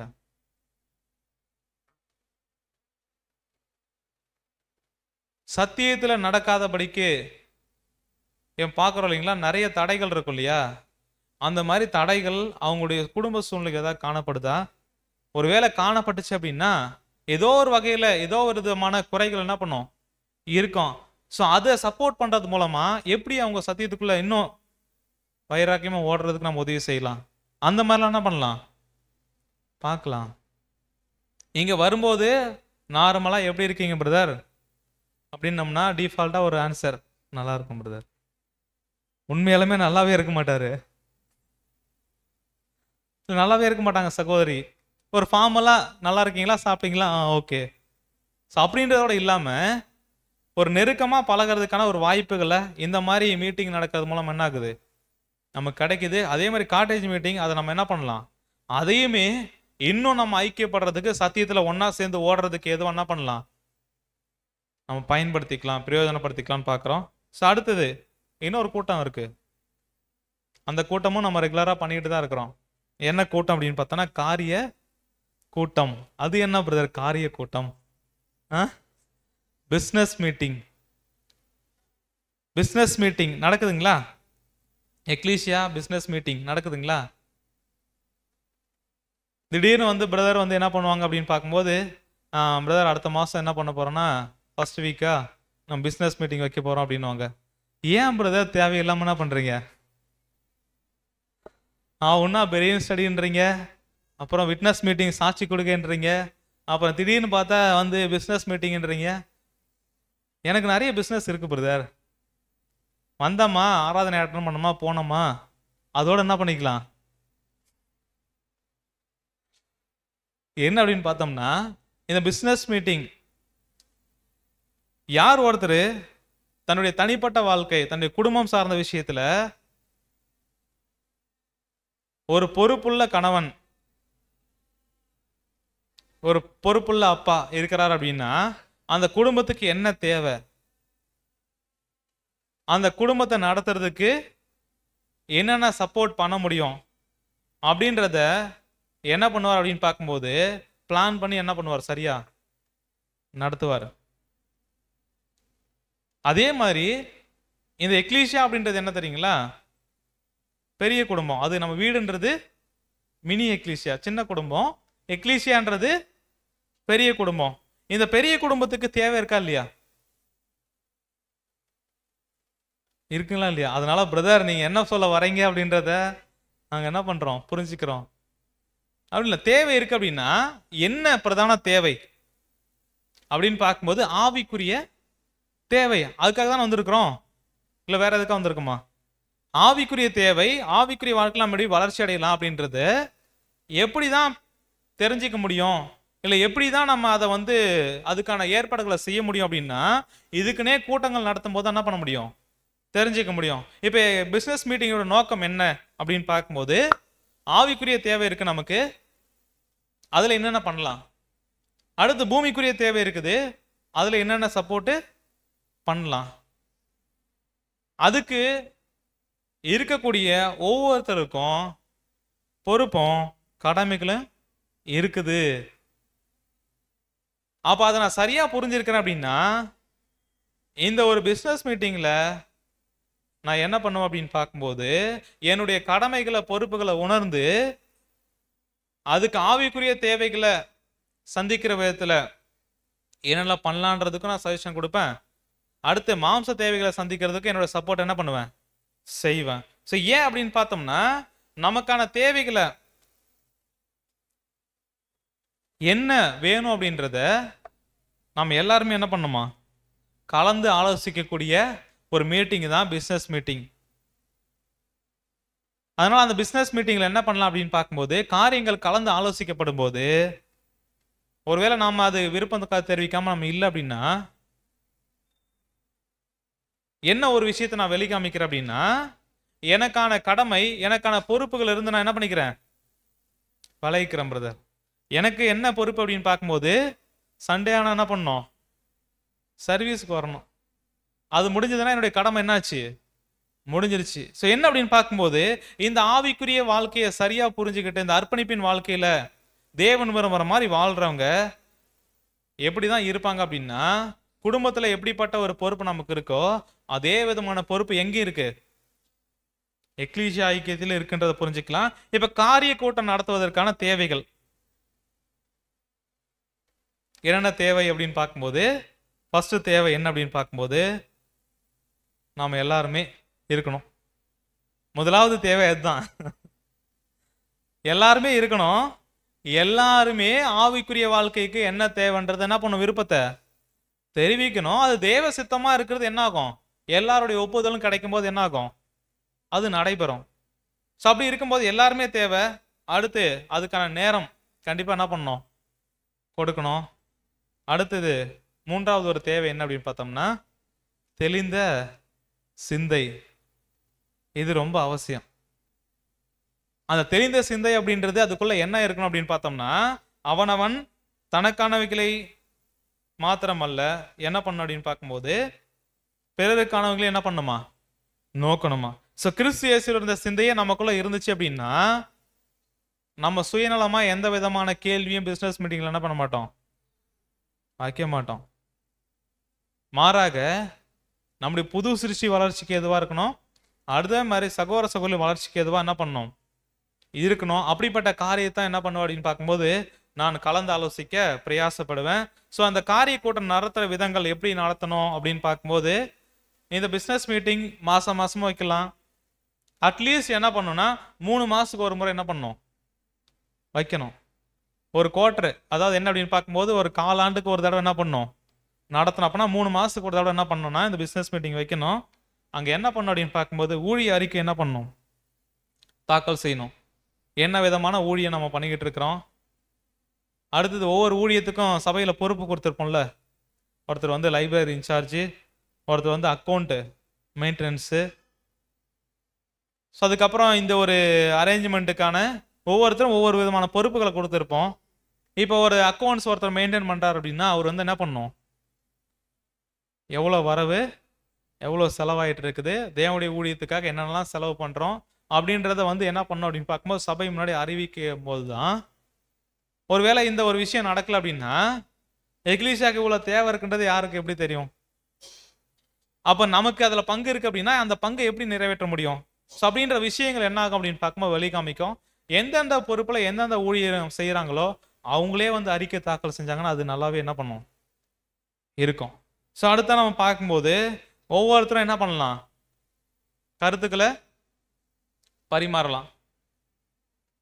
என்ன கருத்துக்கள் அப்படின்னு பார்க்கும்போது ஆவிக்குரிய கருத்துக்கள், சத்தியத்துக்கு உட்பட்ட விதத்துல எக்லீசியாவுக்கு என்னெல்லாம் தேவை இருக்கு அப்படின்றத நம்ம பரிமாறிக்கலாம்.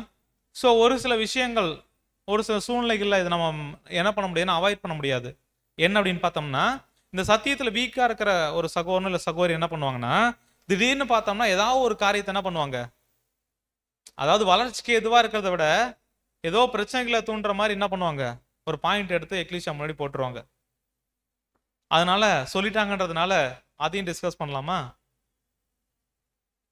இப்போ அவங்களுக்கு பதிலும் கொடுக்கணும், அப்படியே விட்டுறக்கூடாது. எக்லீசியா முன்னாடி டிஸ்கஸ் பண்ற மாதிரி ரொம்ப சீரியஸான மேட்டரும் அது இல்லை. என்ன பண்ணலாம், அதுதான் என்ன சொல்றாங்க அப்படின்னு பார்க்கும்போது சகோதரர்கள், ஒருவேளை அவங்க சொல்ற கருத்துக்கு இன்னொருத்தர் வழிமொழியறீங்களா அப்படின்னு என்ன பண்ணலாம் கேட்கலாம். எப்படி வந்து நாமினேஷன்ல என்ன பண்றோம், முன்மொழிஞ்சிட்டாங்க, ரெண்டாவது ஒரு சாட்சி தேவைப்படுது இல்லையா? அந்த சாட்சி ஒருவேளை இன்னொருத்தவங்க வந்து விருப்பமே தெரிவிக்கல, அது ஏதோ சம்பந்தமே இல்லாத விஷயமா இருக்கு அப்படின்னா யாருமே என்ன பண்ண மாட்டாங்க, ஒப்புதல் தெரிவிக்க மாட்டாங்க. எக்லீசியால கலந்து ஆலோசிக்கணுன்ற விஷயமே இல்லை. ஸோ அப்படியா பார்க்கும்போது இப்படிதான் என்ன அப்படின்னு பார்க்கும்போது நடத்தணும் அப்படின்னா, உண்மையாலுமே எக்லீசியால் நடக்கிற ஒவ்வொரு கூட்டமுமே அது ஆவிக்குரிய வகையில நம்முடைய பக்தி விருத்தியை உண்டாக்க விதத்துல என்ன பண்ணுது, தேவன் ஆசீர்வாதமா வச்சிருக்கிறாங்க. அந்த வகையில இன்னைக்கு பார்த்த முக்கியமான 3 கூட்டங்கள் என்ன அப்படின்னு பார்க்கும்போது, ஒன்று பெரியன் ஸ்டடி, பிறவியா ஆராய்ச்சி வகுப்பு, 2வது சாட்சி கூட்டம். ஸோ சாட்சி கூட்டத்தையும் ஜெப கூட்டத்தையும் நம்ம தனித்தனியாகவும் வச்சுக்கலாம், இல்லை சாட்சி பகிரும் போதே அவங்களுக்காக ஜெபம் பண்ற ஒரு விஷயம் என்ன பண்ணலாம், செய்யலாம். ஸோ இந்த கூட்டங்கள் எல்லாமே உண்மையாலுமே நம்முடைய பக்தி விருத்தியை அடுத்த லெவலுக்கு நம்மளை கொண்டு போகிற விதமா இருக்குது அப்படின்றத நம்ம எக்லீசியாவிலே வந்துட்டு ஃபீல் பண்ணியிருக்கலாம் அந்த கூட்டங்கள் நடக்கும்போது. ஒருவேளை இன்னும் இல்லாத கூட்டத்தை என்ன பண்ணலாம், இன்னும் அடுத்து எப்படி நடத்தலாம் அப்படின்றதும் நம்ம என்ன பண்ணலாம் அப்படின்னு பார்க்கும்போது கலந்து ஆலோசித்து சபையாக நம்ம வளருவதற்கு ஏதுவாக எல்லா விதமான காரியங்களும் நம்ம எக்லீசியாவில் நடந்துச்சு அப்படின்னா கண்டிப்பாக நம்ம எக்லீசியாவுடைய வளர்ச்சியை யாரும் என்ன பண்ண முடியாது, தடுக்க முடியாது. ஒருவேளை இவ்வகையான ஏற்பாடுகள்லாம் இல்லை அப்படின்னா கண்டிப்பாக நம்ம வளருவதும் ரொம்ப சிரமம். ஸோ அப்படின்னு புரிஞ்சுக்கலாம். ஸோ அந்த வகையில் இந்த சபையினுடைய பக்தி விருத்திக்கு ஏதுவான கூட்டங்கள் அப்படின்ற தலைப்பினுக்களாக தேவன் ஒரு சில காரியங்களை நம்மளுடைய என்ன பண்ணியிருக்கிறாங்க அப்படின்னு பார்க்கும்போது வெளிப்படுத்தியிருக்கிறாங்க. ஸோ அதனால பிதாவாகிய தேவனுக்கு கிறிஸ்து மூலமாக நாம் என்ன பண்ணலாம், நன்றிகள் எடுத்துக்கொள்ளலாம். பொறுமையோடு கேட்டவங்களை தேவன் தாமே ஆசீர்வதித்து வழி நடத்துவாராக. ஆமென்.